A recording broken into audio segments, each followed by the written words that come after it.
ಈ ಮೇಡಂನಿಂದಾಗಿ ಕಾಲೇಜಿಗೆ ಹೆಮ್ಮೆ ಗೌರವ ಬಂದಿತ್ತು. ಅವರ ಒಂದು ಗರ್ಜನೆಗೆ ಇಡೀ ಕಾಲೇಜು ನಡುಗ್ತಿತ್ತು. ಇವತ್ತು ಆ ಮೇಡಂನ ಅದೊಂದು ತೀರ್ಮಾನವು ಇಡೀ ಕಾಲೇಜಿನ ಎಲ್ಲರ ಯೋಚನೆಯನ್ನು ಬದಲಾಯಿಸಿತ್ತು. ಸುಧಾ ಮೇಡಂ ಇಂಗ್ಲಿಷ್ ಸಬ್ಜೆಕ್ಟ್ ಅಲ್ಲಿ PhD ಮಾಡಿದ್ರು. ಇವರು ಶಾಂತ ಮತ್ತು ಸರಳ ಸ್ವಭಾವದ ಗಂಭೀರತೆಯ ಯೋಚನೆಯ ಮಹಿಳೆಯಾಗಿದ್ದರು. ಆದರೂ ಅವರು ಯಾಕೆ ಒಂದು ಮಗುವಿನ ತಂದೆಯನ್ನು ಮದುವೆಯಾಗಲು ನಿರ್ಧರಿಸಿದ್ದಾರೆ, ಈ ನಿರ್ಧಾರ ಯಾರಿಗೂ ಅರ್ಥವಾಗುತ್ತಿರಲಿಲ್ಲ. ಇದನ್ನು ಅವರ ತಾಯಿ ರಮಾದೇವಿಯು ನಿರಾಕರಿಸಿದ್ದರು. ಅವರು ಬೇರೆ ಯಾರನ್ನೂ ಅಲ್ಲ, ಅವರ ಅಕ್ಕನ ಗಂಡನನ್ನೇ ಮದುವೆಯಾಗಲು ಹೊರಟಿದ್ದರು. ಸುಧಾ ಮೇಡಂ ಅಕ್ಕ ಒಂದು ಮುದ್ದಾದ ಮಗುವಿಗೆ ಜನ್ಮ ನೀಡಿದರು. ಆದರೆ ಸಿಸೇರಿಯನ್ ಸಮಯದಲ್ಲಿ ಡಾಕ್ಟರ್ಸ್ಗಳ ನಿರ್ಲಕ್ಷ್ಯದಿಂದ ಹೆಚ್ಚಿನ ರಕ್ತಸ್ರಾವವಾಗಿ ಅವರ ಯುಟೆರಸ್ಗೆ ಸಂಪರ್ಕವಿದ್ದ ಒಂದು ನರ ಡ್ಯಾಮೇಜ್ ಆಗಿ 2 ತಿಂಗಳು ಆಸ್ಪತ್ರೆಯಲ್ಲಿ ಸೀರಿಯಸ್ ಕಂಡೀಷನ್ನಲ್ಲಿ ಇದ್ರು. ಆಗ ಸುಧಾ ಮೇಡಂ ಕಾಲೇಜಿಗೆ ರಜೆ ತಗೊಂಡು ಅವರ ಸೇವೆಯನ್ನು ಮಾಡುತ್ತಿದ್ದರು. ಸತತವಾದ 2 ತಿಂಗಳ ರಕ್ತಸ್ರಾವದಿಂದ ಅವರ ಅಕ್ಕ ಕೊನೆಯ ಉಸಿರನ್ನು ಎಳೆದರು. ಸುಧಾ ಮೇಡಂ 2 ತಿಂಗಳು ಮಗುವನ್ನು ನೋಡಿಕೊಂಡು ಇದ್ದಿದ್ರಿಂದ ಆ ಮಗುವಿನಲ್ಲಿ ಜಾಸ್ತಿ ಮಮಕಾರ, ಪ್ರೀತಿ ಬೆಳೆದಿತ್ತು. ಅವರ ಅಕ್ಕ ಮಗುವನ್ನು ಮತ್ತು ಈ ಲೋಕವನ್ನೇ ಬಿಟ್ಟು ಹೊರಟು ಹೋದ್ರು. ಈಗ ಸುಧಾ ಮೇಡಂಗೆ ಸವಾಲು ಎದುರಾಯಿತು. ಆದರೆ ಬಾವ ಅಕ್ಕ ಹೋದ ನಂತರ ನೀರಿಲ್ಲದ ಮೀನಿನಂತೆ ಪಿಲಪಿಲನೆ ಒದ್ದಾಡುತ್ತಿದ್ದರು. ಒಂಟಿಯಾಗಿದ್ದ ನವಜಾತ ಶಿಶುವನ್ನು, ಅದಲ್ಲದೆ ಈ ಸ್ಥಿತಿಯಲ್ಲಿರುವ ಬಾವನೊಂದಿಗೆ ಹೇಗೆ ಬಿಡುವುದು ಎಂದು ಯೋಚಿಸಿ ತಾನೇ ಖುದ್ದಾಗಿ ಆ ಮಗುವಿನ ಆರೈಕೆಯಲ್ಲಿ ತೊಡಗಿದರು. ಮಗು ನಿಷ್ಕಳಂಕವಾಗಿ ಗುಲಾಬಿ ಬಣ್ಣದ ಮುದ್ದಾದ ಮಗು ಹಾಗೆ ಬೆಣ್ಣೆಯಂತೆ ಮಲಗಿತ್ತು. ಕೋಮಲವಾದ ತ್ವಚೆ, ಮಿಣಿಮಿಣಿ ಎನ್ನುತ್ತಿರುವ ಕಣ್ಣುಗಳು. ಅದನ್ನು ಬಿಟ್ಟು ಹೋಗಲು ಸುಧಾ ಮೇಡಂಗೆ ಮನಸ್ಸೇ ಆಗುತ್ತಿರಲಿಲ್ಲ. ಅದಕ್ಕೆ ಇನ್ನೂ ಹೆಚ್ಚು ರಜೆ ತಗೊಂಡು ಅದರ ಪೋಷಣೆ ಪಾಲನೆ ಮಾಡಿದರು. ತಾನು ಖುದ್ದಾಗಿ ಮಗುವನ್ನು ಸ್ನಾನ ಮಾಡಿಸಿ ಲೆಕ್ಟೋಜನ್ ಹಾಲನ್ನು ಕೊಟ್ಟು ನಿದ್ದೆ ಮಾಡಿ ಮಲಗಿಸುತ್ತಿದ್ದರು. ಅವರ ಗಂಡ ಮಾತ್ರ ತನ್ನ ಹೆಂಡತಿಯನ್ನು ಕಳೆದುಕೊಂಡ ಚಿಂತೆಯಲ್ಲಿದ್ದರು. ಮಗುವಿನ ಮುಖವನ್ನು ನೋಡುವಾಗ ಇನ್ನೂ ಹೆಚ್ಚು ತನ್ನ ಹೆಂಡತಿಯ ನೆನಪಾಗಿ ಅಳುತ್ತಿದ್ದರು. ಸುಧಾ ಮೇಡಂಗೆ ಬೇಂಗ ಮರದ ಕೆತ್ತೆ ಕಷಾಯ ಮಾಡಿ ಚಿಕ್ಕ ಮಗುವಿಗೆ ಕೊಟ್ರೆ ಒಳ್ಳೆಯದು ಅಂತ ಅವರ ಅಜ್ಜಿ ಹೇಳಿದ್ದು ನೆನಪಿತ್ತು. ಅದಕ್ಕೆ ಅಮ್ಮನಲ್ಲಿ ಹೇಳಿ ಆ ಮರದ ಕೆತ್ತೆಯನ್ನು ತರಲು ಹೇಳಿದರು. ಹಾಗೆ ತಂದ ಕೆತ್ತೆಯನ್ನು ಚೆನ್ನಾಗಿ ತೊಳೆದು ನೀರಲ್ಲಿ ಕುದಿಸಿ ಅದಕ್ಕೆ ಒಂಚೂರು ಕಲ್ಲು ಸಕ್ಕರೆ ಹಾಕಿ ಕುದಿಸಿ ಅದನ್ನು ಆರಿಸಿ ಮಗುವಿಗೆ ಕೊಡುತ್ತಿದ್ದರು. ಇವರು ಮಗುವನ್ನು ತುಂಬಾ ಹಚ್ಚಿಕೊಂಡಿದ್ದರು. ಅಕ್ಕನ ಗಂಡ ಬಾವ ರಾಜೇಶ್ ಅವರ ಅಮ್ಮ ಮಗನನ್ನು ನೋಡುವುದಕ್ಕೋಸ್ಕರ ಆದ್ರೂ ಬೇರೊಂದು ಮದುವೆ ಆಗ್ಬೇಕು ಅಂತ ಮಾತುಕತೆ ನಡೆಸುತ್ತಿದ್ರು. ಆದರೆ ಸುಧಾ ಮೇಡಂ ಮಾತ್ರ ಯಾವುದೇ ಕಾರಣಕ್ಕೂ ಹೂವಿನಂತಿರುವ ಕೋಮಲವಾದ ಮುದ್ದಾದ ಮಗುವನ್ನು ಬೇರೊಂದು ಕೈಗೆ ನೀಡಿ ಅದರ ಅಮ್ಮನಾಗಲು ಇಷ್ಟಪಡಲಿಲ್ಲ. ಮಗುವಿಗೋಸ್ಕರ ತಾನೇ ಯಾರನ್ನೂ ಕೇಳದೆ ತನ್ನ ಸ್ವತಃ ನಿರ್ಧಾರವನ್ನು ತಿಳಿಸಿ, ನಾನು ಭಾವನನ್ನು ಮಗುವಿನ ತಾಯಿಯಾಗುವುದಕ್ಕೋಸ್ಕರ ಮದುವೆಯಾಗುತ್ತೇನೆ ಎಂದು ಹೇಳಿದ್ರು. ಆದರೆ ಮನೆಯವರೆಲ್ಲ ಇವರ ತೀರ್ಮಾನವನ್ನು ಕೇಳಿ ಆಶ್ಚರ್ಯಪಟ್ರು ಮತ್ತು ಯಾರಿಗೂ ಇಷ್ಟವಿರಲಿಲ್ಲ. ಸುಧಾ ಮೇಡಂರ ತಂದೆ ತಾಯಿ ಅವರನ್ನು ತುಂಬಾ ಅರ್ಥ ಮಾಡಿಸಲು ಪ್ರಯತ್ನ ಮಾಡ್ತಾರೆ. ನೀನು ಸಮಾಧಾನವಾಗಿ ಕೂತು ನಿನ್ನ ಭವಿಷ್ಯದ ಬಗ್ಗೆ ಚಿಂತೆ ಮಾಡು. ಯಾವುದೇ ಯೋಚನೆಯನ್ನು ತೆಗೆಯುವಾಗ ಆತುರ ಪಡಬಾರ್ದು. ಸ್ವಲ್ಪ ಯೋಚನೆ ಮಾಡು. ನಿನ್ನ ಭವಿಷ್ಯ ಮುಂದೆ ಇದೆ. ನೀನು ಪಶ್ಚಾತ್ತಾಪ ಪಡಬಾರ್ದು. ಮನೆಯಲ್ಲಿ ಯಾರಿಗೂ ಇಷ್ಟ ಇರಲಿಲ್ಲ. ಅದಕ್ಕೋಸ್ಕರ ಈ ವಿಷಯ ಅವರ ಕಾಲೇಜಿನ ಪ್ರೊಫೆಸರ್ ತನಕ ಹೋಯಿತು. ಒಂದು ದಿನ ಸುಧಾ ಮೇಡಂ ಅನ್ನು ಕೂತ್ಕೊಳ್ಳಿ ಎಂದು ಅವರು ಅರ್ಥ ಮಾಡಿಸಿದ್ರು. ಮೇಡಂ, ಇದು ನಿಮ್ಮ ಭವಿಷ್ಯ. ಸ್ವಲ್ಪ ಯೋಚಿಸಿ. ಕೆಲವೊಂದು ಸಲ ನಮ್ಮ ತೀರ್ಮಾನವನ್ನು ಹೃದಯದಿಂದ ತೆಗೆಯಬಾರ್ದು. ನಮ್ಮ ತಲೆಯನ್ನು ಕೂಡ ಉಪಯೋಗಿಸಬೇಕು. ಕಳೆದು ಹೋದ ಸಮಯಕ್ಕೆ ಮತ್ತೆ ಚಿಂತಿಸಿ ಫಲ ಏನೂ ಇರೋದಿಲ್ಲ. ಆದ್ದರಿಂದ ಈಗಲೇ ನಾವು ಸರಿಯಾಗಿ ಯೋಚಿಸಿ ತೀರ್ಮಾನ ತೆಗೆದುಕೊಳ್ಳಬೇಕು ಎಂದು ಹೇಳಿದ್ರು. ಆದರೆ ಸುಧಾ ಮೇಡಂಗೆ ಮಗು ಶಿವನಿಗಿಂತ ಬೇರೆ ಯಾವುದೂ ತನ್ನ ಮುಂದೆ ಬರುತ್ತಿರಲಿಲ್ಲ. ಏನೇ ನಿರ್ಧಾರ ತೆಗೆದುಕೊಂಡರೂ ತನ್ನ ಮಗುವಿಗಾಗಿ ಎಂದು ಗಟ್ಟಿಯಾಗಿ ಬಲವಾಗಿ ನಿರ್ಧಾರವನ್ನು ತೆಗೆದುಕೊಂಡಿದ್ದರು. ಯಾರು ಏನೇ ಹೇಳಿದ್ರೂ ಅವರು ಅದಕ್ಕೆ ಬಗ್ಗುತ್ತಿರಲಿಲ್ಲ. ಒಂದು ದಿನ ತನ್ನ ಭಾವನನ್ನು ಮಗುವಿಗೋಸ್ಕರ ಗಂಡನಾಗಿ ಸ್ವೀಕರಿಸಿ ಮದುವೆಯಾದ್ರು. ಮದುವೆಯಾದ ನಂತರ ತಾನು ಮಗುವಿಗೋಸ್ಕರ ಮಾತ್ರ ಅಲ್ಲದೆ ಗಂಡನಿಗೋಸ್ಕರ ಕೂಡ ಬದುಕಬೇಕು ಎಂದು ಗೊತ್ತಾಯಿತು. ಮತ್ತೆ ತವರು ಮನೆ ಬಿಟ್ಟು ಗಂಡನ ಮನೆಗೆ ಹೋಗಲೇಬೇಕಾಯಿತು. ಈಗ ಗಂಡನ ಮನೆಯಿಂದ ತವರು ಮನೆಗೆ ಬರುವುದು ತೀರಾ ಕಡಿಮೆಯಾಗಿತ್ತು. ಅವರು ಕಾಲೇಜಿಗೆ ಹೋಗುತ್ತಿದ್ದರು. ಹಬ್ಬದ ಸಂದರ್ಭದಲ್ಲಿ ಮಾತ್ರ ಮನೆಗೆ ಬರುತ್ತಿದ್ದರು. ಕಾಲೇಜಿನ ಕಾರ್ಯಕ್ರಮಕ್ಕೆ ಮಗುವನ್ನು ಕರೆದುಕೊಂಡು ಹೋಗುತ್ತಿದ್ದರು. ಆದರೆ ಮಗು ತುಂಬಾ ಮುದ್ದಾಗಿ ಗುಲಾಬಿ ಬಣ್ಣ ಹೊಂದಿತ್ತು. ಮಗು ನೋಡಲು ತುಂಬಾ ಅಂದವಾಗಿತ್ತು. ನೋಡುವಾಗ್ಲೇ ಯಾರದಾದ್ರೂ ದೃಷ್ಟಿ ಬೀಳಬಹುದು ಅಂತ ಅನ್ನಿಸ್ತಿತ್ತು. ಮಕ್ಕಳೆಲ್ಲ ನಮಗೆ ಕೊಡಿ ಎಂದು ಕೇಳಿ ಮಗುವನ್ನು ತಬ್ಬಿಕೊಳ್ಳುತ್ತಿದ್ದರು. ಮಕ್ಕಳು ಮಗುವಿನಲ್ಲಿ ನಿಮ್ಮ ಅಮ್ಮ ಎಲ್ಲಿ ಎಂದು ಕೇಳುತ್ತಿದ್ರು. ಆಗ ಮಗು ಸುಧಾ ಮೇಡಂ ಹತ್ತಿರ ಬೆರಳು ತೋರಿಸ್ತಿತ್ತು. ಆಗ ಸುಧಾ ಮೇಡಂ ತನ್ನ ಮಮತೆ ವಾತ್ಸಲ್ಯದಿಂದ ಮಗುವನ್ನು ನಗುತ್ತಾ ನೋಡುತ್ತಿದ್ದರು. ನಾನು ಸರಿಯಾದ ಆಯ್ಕೆಯನ್ನೇ ಮಾಡಿದ್ದೇನೆ, ಎಲ್ಲೂ ತಪ್ಪಾಗಿಲ್ಲ ಎಂದು ಗರ್ವದಿಂದ ಹೆಮ್ಮೆ ಪಡುತ್ತಿದ್ದರು. ಆದರೆ ಸುಧಾರ ಭಾವ ಅಂದ್ರೆ ಗಂಡ ಸುಧಾರನ್ನು ಯಾವುದೇ ರೀತಿಯಲ್ಲೂ ತನ್ನ ಹೆಂಡತಿಯಾಗಿ ನೋಡ್ಲಿಲ್ಲ. ಸುಧಾ ಮೇಡಂ ಗಂಡನ ರೂಪದಲ್ಲಿ ನೋಡ್ಲಿಲ್ಲ. ಸುಧಾ ಮೇಡಂ ಕಾಲೇಜಿನ ಪ್ರೊಫೆಸರ್ ಕೂಡ ಆಗಿದ್ರು ಮತ್ತು ಸ್ವಾವಲಂಬಿ ಮಹಿಳೆಯಾಗಿದ್ದರು. ರಾಜೇಶ್ ಅವರಿಂದ ಯಾವುದೇ ಹಣವನ್ನು ಅವರ ಖರ್ಚಿಗೆ ಕೇಳುತ್ತಿರಲಿಲ್ಲ. ಮಗುವೆ ಅವರ ಪ್ರಪಂಚವಾಗಿತ್ತು. ಅವರ ಮಗು ಶಿವನಿಂದಲೇ ಪ್ರಾರಂಭವಾದ ಜೀವನ ಶಿವನಿಗೋಸ್ಕರನೇ ಆಗಿತ್ತು. ಸುಧಾ ಮೇಡಮ್ ಮಗುವನ್ನು ಚೆನ್ನಾಗಿ ನೋಡಿಕೊಳ್ಳುತ್ತಿದ್ದರು. ಅದರ ಆರೈಕೆನೂ ಅಷ್ಟೇ ಪ್ರೀತಿ ಮುದ್ದಿನಿಂದ ಮಾಡ್ತಿದ್ರು. ಅದರಿಂದ ರಾಜೇಶ್ ಅವರಿಗೆ ಸುಧಾರಿಂದ ಯಾವುದೇ ತೊಂದರೆ ಆಗಲಿಲ್ಲ. ತನ್ನ ಮಗು ಸೌಭಾಗ್ಯವಂತ ಅಮ್ಮನಾಗಿ ಪ್ರೀತಿಸುವ ತಾಯಿ ಸಿಕ್ಕಿದರೆ ನನಗೆ ಇನ್ನೇನು ಬೇಕಾಗಿದೆ ಎಂದು ಅಂದುಕೊಳ್ಳುತ್ತಿದ್ದರು. ಹೀಗೆ ಶಿವ ಬೆಳೆದು 3 ವರ್ಷದ ಪುಟ್ಟ ಮಗುವಾದ. ತನ್ನ ಮಗುವನ್ನು ಇನ್ನೇನು ಕಿಂಡರ್ ಗಾರ್ಡನ್ಗೆ ಸೇರಿಸಬೇಕು, ಇದನ್ನು ರಾಜೇಶ್ ಹತ್ತಿರ ಮಾತನಾಡಬೇಕು ಎಂದು ಯೋಚಿಸುತ್ತಾ ಆ ಸಂಜೆ ರಾಜೇಶ್ ಪಕ್ಕ ಬರ್ತಾರೆ. ಆಗ ರಾಜೇಶ್, ಸುಧಾ, ನಾನು 2 ದಿನದ ಮಟ್ಟಿಗೆ ಹೊರಗಡೆ ಆಫೀಸ್ನ ಕೆಲಸದಿಂದ ಹೋಗಬೇಕಾಗಿದೆ ಎಂದು ಹೇಳಿದ. ನೀನು ಇವನನ್ನು ಚೆನ್ನಾಗಿ ನೋಡಿಕೋ, ಜಾಗೃತೆ, ಅವನ ಬಗ್ಗೆ ಗಮನವಿಟ್ಟುಕೋ. ಹೋಗುವಾಗ ಗುಡ್ ಬೈ ಹೇಳಿ ಹೊರಟು ಹೋದ. ಆದ್ರೆ ಆ ಗುಡ್ ಬೈ ತನ್ನ ಜೀವನದ ಕೊನೆಯ ಗುಡ್ ಬೈ ಆಗಿ ಹೋಗುತ್ತೆ ಎಂದು ಸುಧಾ ಅಂದುಕೊಂಡಿರಲಿಲ್ಲ. ದುರಾದೃಷ್ಟವಶಾತ್ ರಾಜೇಶ್ ಅವರು ಪ್ರಯಾಣ ಮಾಡುತ್ತಿದ್ದ ಬಸ್ಸು ಆಕ್ಸಿಡೆಂಟ್ ಆಗಿ ಅದರಲ್ಲಿದ್ದ ಎಲ್ಲಾ ಪ್ರಯಾಣಿಕರು ದುರ್ಮರಣ ಹೊಂದಿದರು. ಈ ವಿಷಯವನ್ನು ಕೇಳಿ ಸುಧಾ ಅವರಿಗೆ ದುಃಖ ತಡೆದುಕೊಳ್ಳಲು ಸಾಧ್ಯವಾಗುತ್ತಿರಲಿಲ್ಲ. ಮರಣ ವಾರ್ತೆ ಇಡೀ ನಾಡಿಗೆ ಹಬ್ಬಿತ್ತು. ಮಾಧ್ಯಮಗಳಲ್ಲಿ ಪ್ರಸಾರವಾಯಿತು. ಶೋಕದ ವಾತಾವರಣ ಮನೆಯಲ್ಲಿ, ಕಾಲೇಜುಗಳಲ್ಲಿ ಕವಿದಿತ್ತು. ಸುಧಾರವರ ಕಾಲೇಜಲ್ಲಿ ಸುಧಾ ಮೇಡಮ್ರ ಕುಟುಂಬದ ಪರಿಚಯ ಎಲ್ಲರಿಗೂ ಇತ್ತು. ಅವರೆಲ್ಲ ಚಿರಪರಿಚಿತರಾಗಿದ್ದರು. ಸುಧಾರ ಗಂಡ ಈ ರೀತಿ ಪ್ರಯಾಣದಲ್ಲಿ ದುರ್ಮರಣಗೊಂಡಿದ್ದಾರೆ ಎಂಬ ಸುದ್ದಿ ಕಾಲೇಜಲ್ಲಿ ಹಬ್ಬಿ ಮಕ್ಕಳಿಂದ ಹಿಡಿದು ಪ್ರಾಂಶುಪಾಲರ ತನಕ ಎಲ್ಲರೂ ತುಂಬಾ ದುಃಖಪಟ್ಟರು. ಸುಧಾ ಮೇಡಮ್ ಸ್ವಲ್ಪ ಸಮಯದವರೆಗೆ ತನ್ನನ್ನು ತಾನು ಸುಧಾರಿಸುವವರೆಗೂ ಕಾಲೇಜಿಗೆ ರಜೆಯನ್ನು ತೆಗೆದು ಮಗುವಿನೊಂದಿಗೆ ಕಳೆದರು. ಸುಧಾ ಮತ್ತು ರಾಜೇಶ್ ಗಂಡ ಹೆಂಡತಿ ತರ ಇಲ್ಲದಿದ್ದರೂ ಶಿವನಿಗೆ ಒಳ್ಳೆಯ ಅಪ್ಪ ಅಮ್ಮ ಆಗಿದ್ರು. ಈಗ ಶಿವನಿಗೆ ಅಮ್ಮನೂ ಇಲ್ಲ, ಅಪ್ಪನೂ ಇಲ್ಲದೆ ತನ್ನ ಸಾಕು ತಾಯಿ ಸುಧಾರೊಟ್ಟಿಗೆ ಮುದ್ದಿನಿಂದ ಬೆಳೆದ. ಸುಧಾರವರು ಕಾಲೇಜಿಗೆ ಪುನಃ ಪಾದಾರ್ಪಣೆ ಮಾಡಿದರು. ಸುಧಾರವರು ತನ್ನಲ್ಲಿ ಎಷ್ಟೇ ದುಃಖವಿದ್ದರೂ ಅದನ್ನು ವಿದ್ಯಾರ್ಥಿಗಳ ಮುಂದೆ ತೋರಿಸಿಕೊಳ್ಳದೆ ಒಂದು ಗಾಂಭೀರ್ಯತೆಯ ಶಿಕ್ಷಕಿಯಾಗಿದ್ದರು. ಅವರು ತನ್ನ ನೋವನ್ನು ಯಾರ ಮುಂದೆನೂ ತೋರಿಸಿಕೊಳ್ಳದೆ ತನ್ನ ಮನಸ್ಸನ್ನು ಸ್ವಯಂ ಶಾಂತವಾಗಿ ಇರಿಸಿಕೊಳ್ಳುತ್ತಿದ್ದರು. ಹೀಗೆ ದಿನಗಳು ಕಳೆಯುತ್ತಿತ್ತು. ತಿಂಗಳುಗಳು, ವರ್ಷಗಳು ಕಳೆಯುತ್ತಾ ಶಿವ ಬೆಳೆಯುತ್ತಾ ದೊಡ್ಡವನಾದ. ಈಗ ಶಿವನ ಅಜ್ಜ ಅಜ್ಜಿ ಹೇಳುತ್ತಿದ್ರು, ಶಿವನನ್ನು ನಾವು ನಮ್ಮ ಹತ್ತಿರ ಇರಿಸಿಕೊಂಡು ನೋಡುತ್ತೇವೆ. ನೀನು ಬೇಕಿದ್ರೆ ಇನ್ನೊಂದು ಮದುವೆ ಆಗುವುದಾದ್ರೆ ಮದುವೆಯಾಗು. ಯಾಕಂದ್ರೆ ಸುಧಾ ಇನ್ನೂ ಅದೇ ಸೌಂದರ್ಯವನ್ನು ಇಟ್ಕೊಂಡಿದ್ರು, ಸ್ವಾವಲಂಬಿಯಾಗಿದ್ರು. ಆದುದರಿಂದ ಅವರನ್ನು ಯಾರು ಬೇಕಾದ್ರೂ ಮದುವೆಯಾಗುತ್ತಿದ್ದರು. ಆದ್ರೆ ಸುಧಾ ಅವರು, ನಾನು ಯಾವುದೇ ಕಾರಣಕ್ಕೂ ನನ್ನ ಮಗನನ್ನು ಬೇರೆಯವರ ಕೈಗೆ ಕೊಡಲು ಇಷ್ಟಪಡುವುದಿಲ್ಲ. ಅವನ ಜೊತೆ ಯಾವುದೇ ರೀತಿಯ ದುರ್ವರ್ತನೆ ನಡೆಯಬಾರದು. ನಾನಷ್ಟು ಮುದ್ದಿನಿಂದ ಪ್ರೀತಿಯಿಂದ ಬೆಳೆಸಿದ್ದೇನೆ. ಅವನು ಒಳ್ಳೆಯ ಗುಣ ಸ್ವಭಾವದಲ್ಲಿ ಬೆಳೆಯಬೇಕು. ಯಾರಿಂದಲೂ ಅವನಿಗೆ ಮನಸ್ಸು ನೋವಾಗಬಾರ್ದು. ಸುಧಾ ಅವರು ಮಗನನ್ನು ತನ್ನ ಪ್ರಾಣಕ್ಕಿಂತ ಹೆಚ್ಚಾಗಿ ಪ್ರೀತಿಸುತ್ತಿದ್ದರು. ಪ್ರಾಂಶುಪಾಲರಿಂದ ಹಿಡಿದು ಇಡೀ ಕಾಲೇಜಿನ ಲೆಕ್ಚರರ್ ಎಲ್ಲರೂ ಸುಧಾ ಅವರನ್ನು ಇನ್ನೊಂದು ಮದುವೆಯಾಗುವಂತೆ ಒತ್ತಾಯಿಸುತ್ತಿದ್ದರು, ಅರ್ಥ ಮಾಡಿಸುತ್ತಿದ್ದರು. ಅವರು ಮನಸ್ಸು ಮಾಡಿದ್ರೆ ಅವರಿಗೆ ಇನ್ನೊಂದು ಮದುವೆ ಆಗಬಹುದಿತ್ತು. ಅವರಿಗೆ ಯಾವುದೇ ಕೊರತೆ ಇರಲಿಲ್ಲ. ಆದ್ರೆ ಅವರು ದೃಢವಾದ ನಿರ್ಧಾರವನ್ನು ಮಾಡಿದ್ದರು. ನಾನು ಈ ಜೀವನವನ್ನು ಶಿವನಿಗಾಗಿ ಮುಡಿಪಾಗಿಡುತ್ತೇನೆ. ನನ್ನ ಕೊನೆ ಉಸಿರು ಇರುವವರೆಗೂ ನಾನು ಶಿವನಿಗಾಗಿ ಬದುಕುತ್ತೇನೆ. ಯಾವುದೇ ಕಾರಣಕ್ಕೂ ಶಿವನನ್ನು ಬಿಟ್ಟು ನಾನು ಇನ್ನೊಂದು ಮದುವೆ ಆಗುವುದಿಲ್ಲ. ನನ್ನನ್ನು ಯಾರು ಒತ್ತಾಯ ಮಾಡಬೇಡಿ ಎಂದು ಖಡಕ್ ಆಗಿ ಹೇಳಿದ್ದರು. ಈಗ ಶಿವ ಶಾಲೆಗೆ ಹೋಗಲು ಪ್ರಾರಂಭಿಸಿದ್ದಾನೆ. ವಿದ್ಯಾಭ್ಯಾಸಕ್ಕೆ ಏನೂ ಕಡಿಮೆಯಾಗದ ಹಾಗೆ ನೋಡಿಕೊಳ್ಳುತ್ತಿದ್ದರು. ಈಗ ವರ್ಷಗಳು ಕಳೆದು ಕಾಲೇಜಲ್ಲಿ ಕಲಿಯುತ್ತಿದ್ದ. ಸುಧಾ ಮೇಡಮ್ ಹೋಗುತ್ತಿದ್ದ ಕಾಲೇಜಲ್ಲಿ ಶಿವ ಕೂಡ ಸೇರಿಕೊಂಡ. ಒಟ್ಟಿಗೆ ಅಮ್ಮ ಮಗ ಕಾರಲ್ಲಿ ಹೋಗುತ್ತಿದ್ದರು. ಶಿವ ಬೆಳಗ್ಗೆದ್ದು ಅಮ್ಮನಿಗೆ ಸ್ವಲ್ಪ ಕೆಲಸದಲ್ಲೂ ಸಹಾಯ ಮಾಡುತ್ತಿದ್ದ.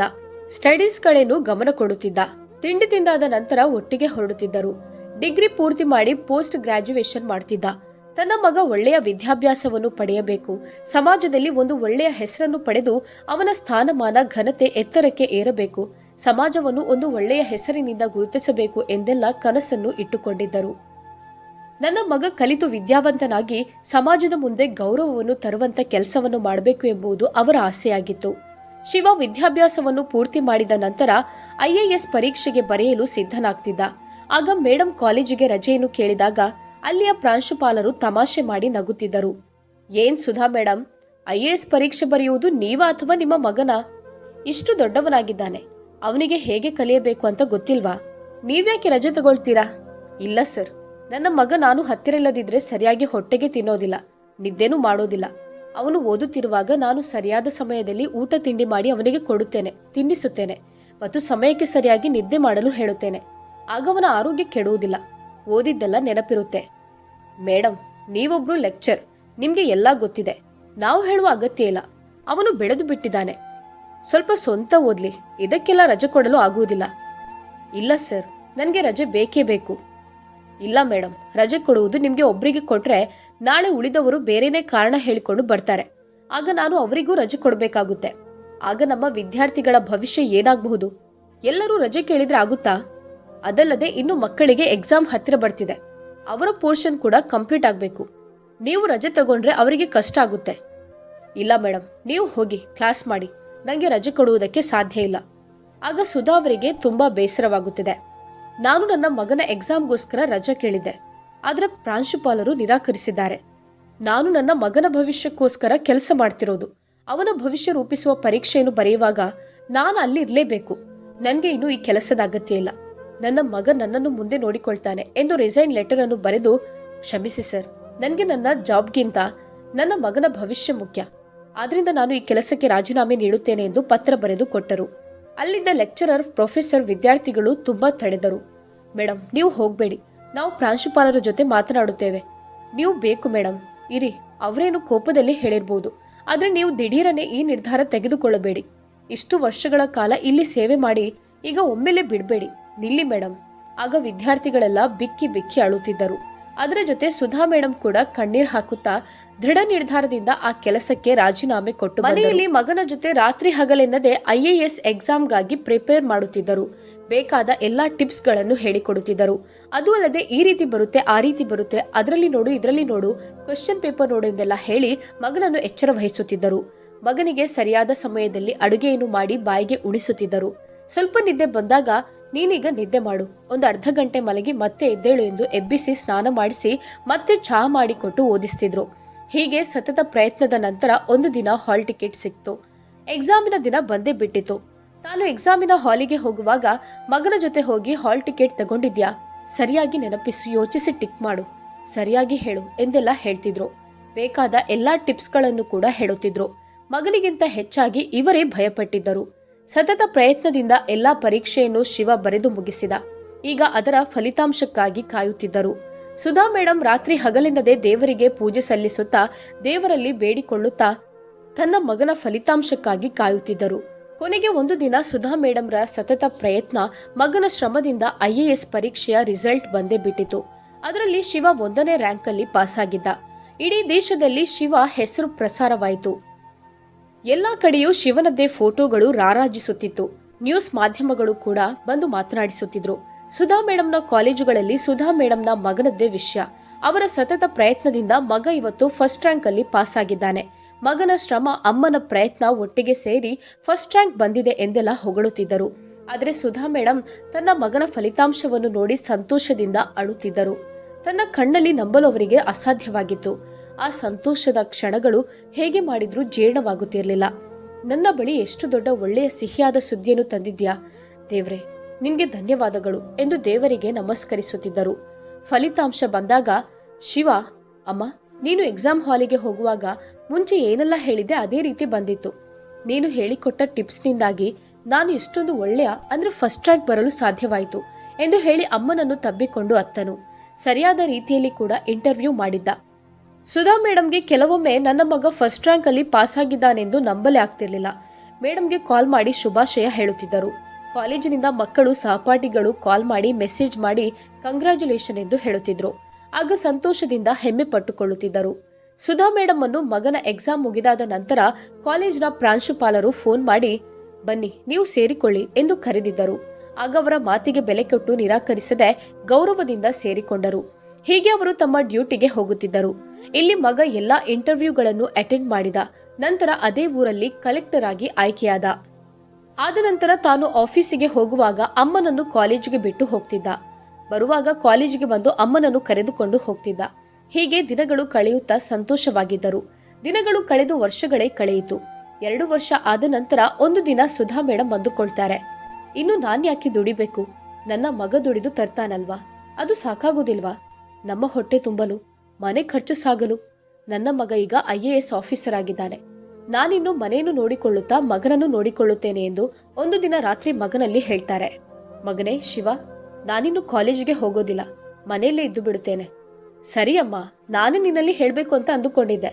ಆದ್ರೆ ನಿಮ್ಮ ಕೆಲಸದ ಬಗ್ಗೆ ನಾನು ತಪ್ಪಾಗಿ ಮಾತನಾಡಿದೆ ಎಂದು ನಿಮ್ಗೆ ಅನ್ನಿಸಬಹುದು ಅಂತ ಸುಮ್ಮನಾಗಿದ್ದೆ. ಇನ್ನು ಸಾಕು, ನೀವು ಹೋಗ್ಬೇಕಾಗಿಲ್ಲ, ನಾನೇ ಸಂಪಾದಿಸಿ ತರ್ತೇನೆ. ನೀವು ಚಿಂತೆ ಇಲ್ಲದೆ ಆರಾಮಾಗಿ ಮನೆಯಲ್ಲಿರಿ ಎಂದು ಕಾಲೇಜಿಗೆ ರಿಸೈನ್ ಕೊಟ್ಟು ಬನ್ನಿ ಎಂದು ಹೇಳ್ತಾನೆ. ಕಾಲೇಜಿಗೆ ಹೋಗಿ ತನ್ನ ಸಹಪಾಠಿಗಳ ಜೊತೆ ತಾನು ಕೆಲಸಕ್ಕೆ ರಿಸೈನ್ ಮಾಡುವುದಾಗಿ ಪ್ರಸ್ತಾಪಿಸ್ತಾರೆ. ಆಗ ಬೇಡ ಮೇಡಮ್, ಈಗಲೇ ಯಾಕೆ ರಿಸೈನ್ ಮಾಡ್ತೀರಾ, ಇನ್ನೂ ಸ್ವಲ್ಪ ಸಮಯ ಬನ್ನಿ, ಮತ್ತೆ ಮನೆಯಲ್ಲಿ ಕೂತ್ಕೊಳ್ವಿರಂತೆ. ಆದರೆ ಕೆಲವರು ಮಗ ಕಲೆಕ್ಟರ್ ಆದ ಎಂದು ತನ್ನ ಕೆಲಸವನ್ನು ಬಿಡ್ತಿದ್ದಾರೆ ಎಂದು ಅಂದುಕೊಂಡ್ರು.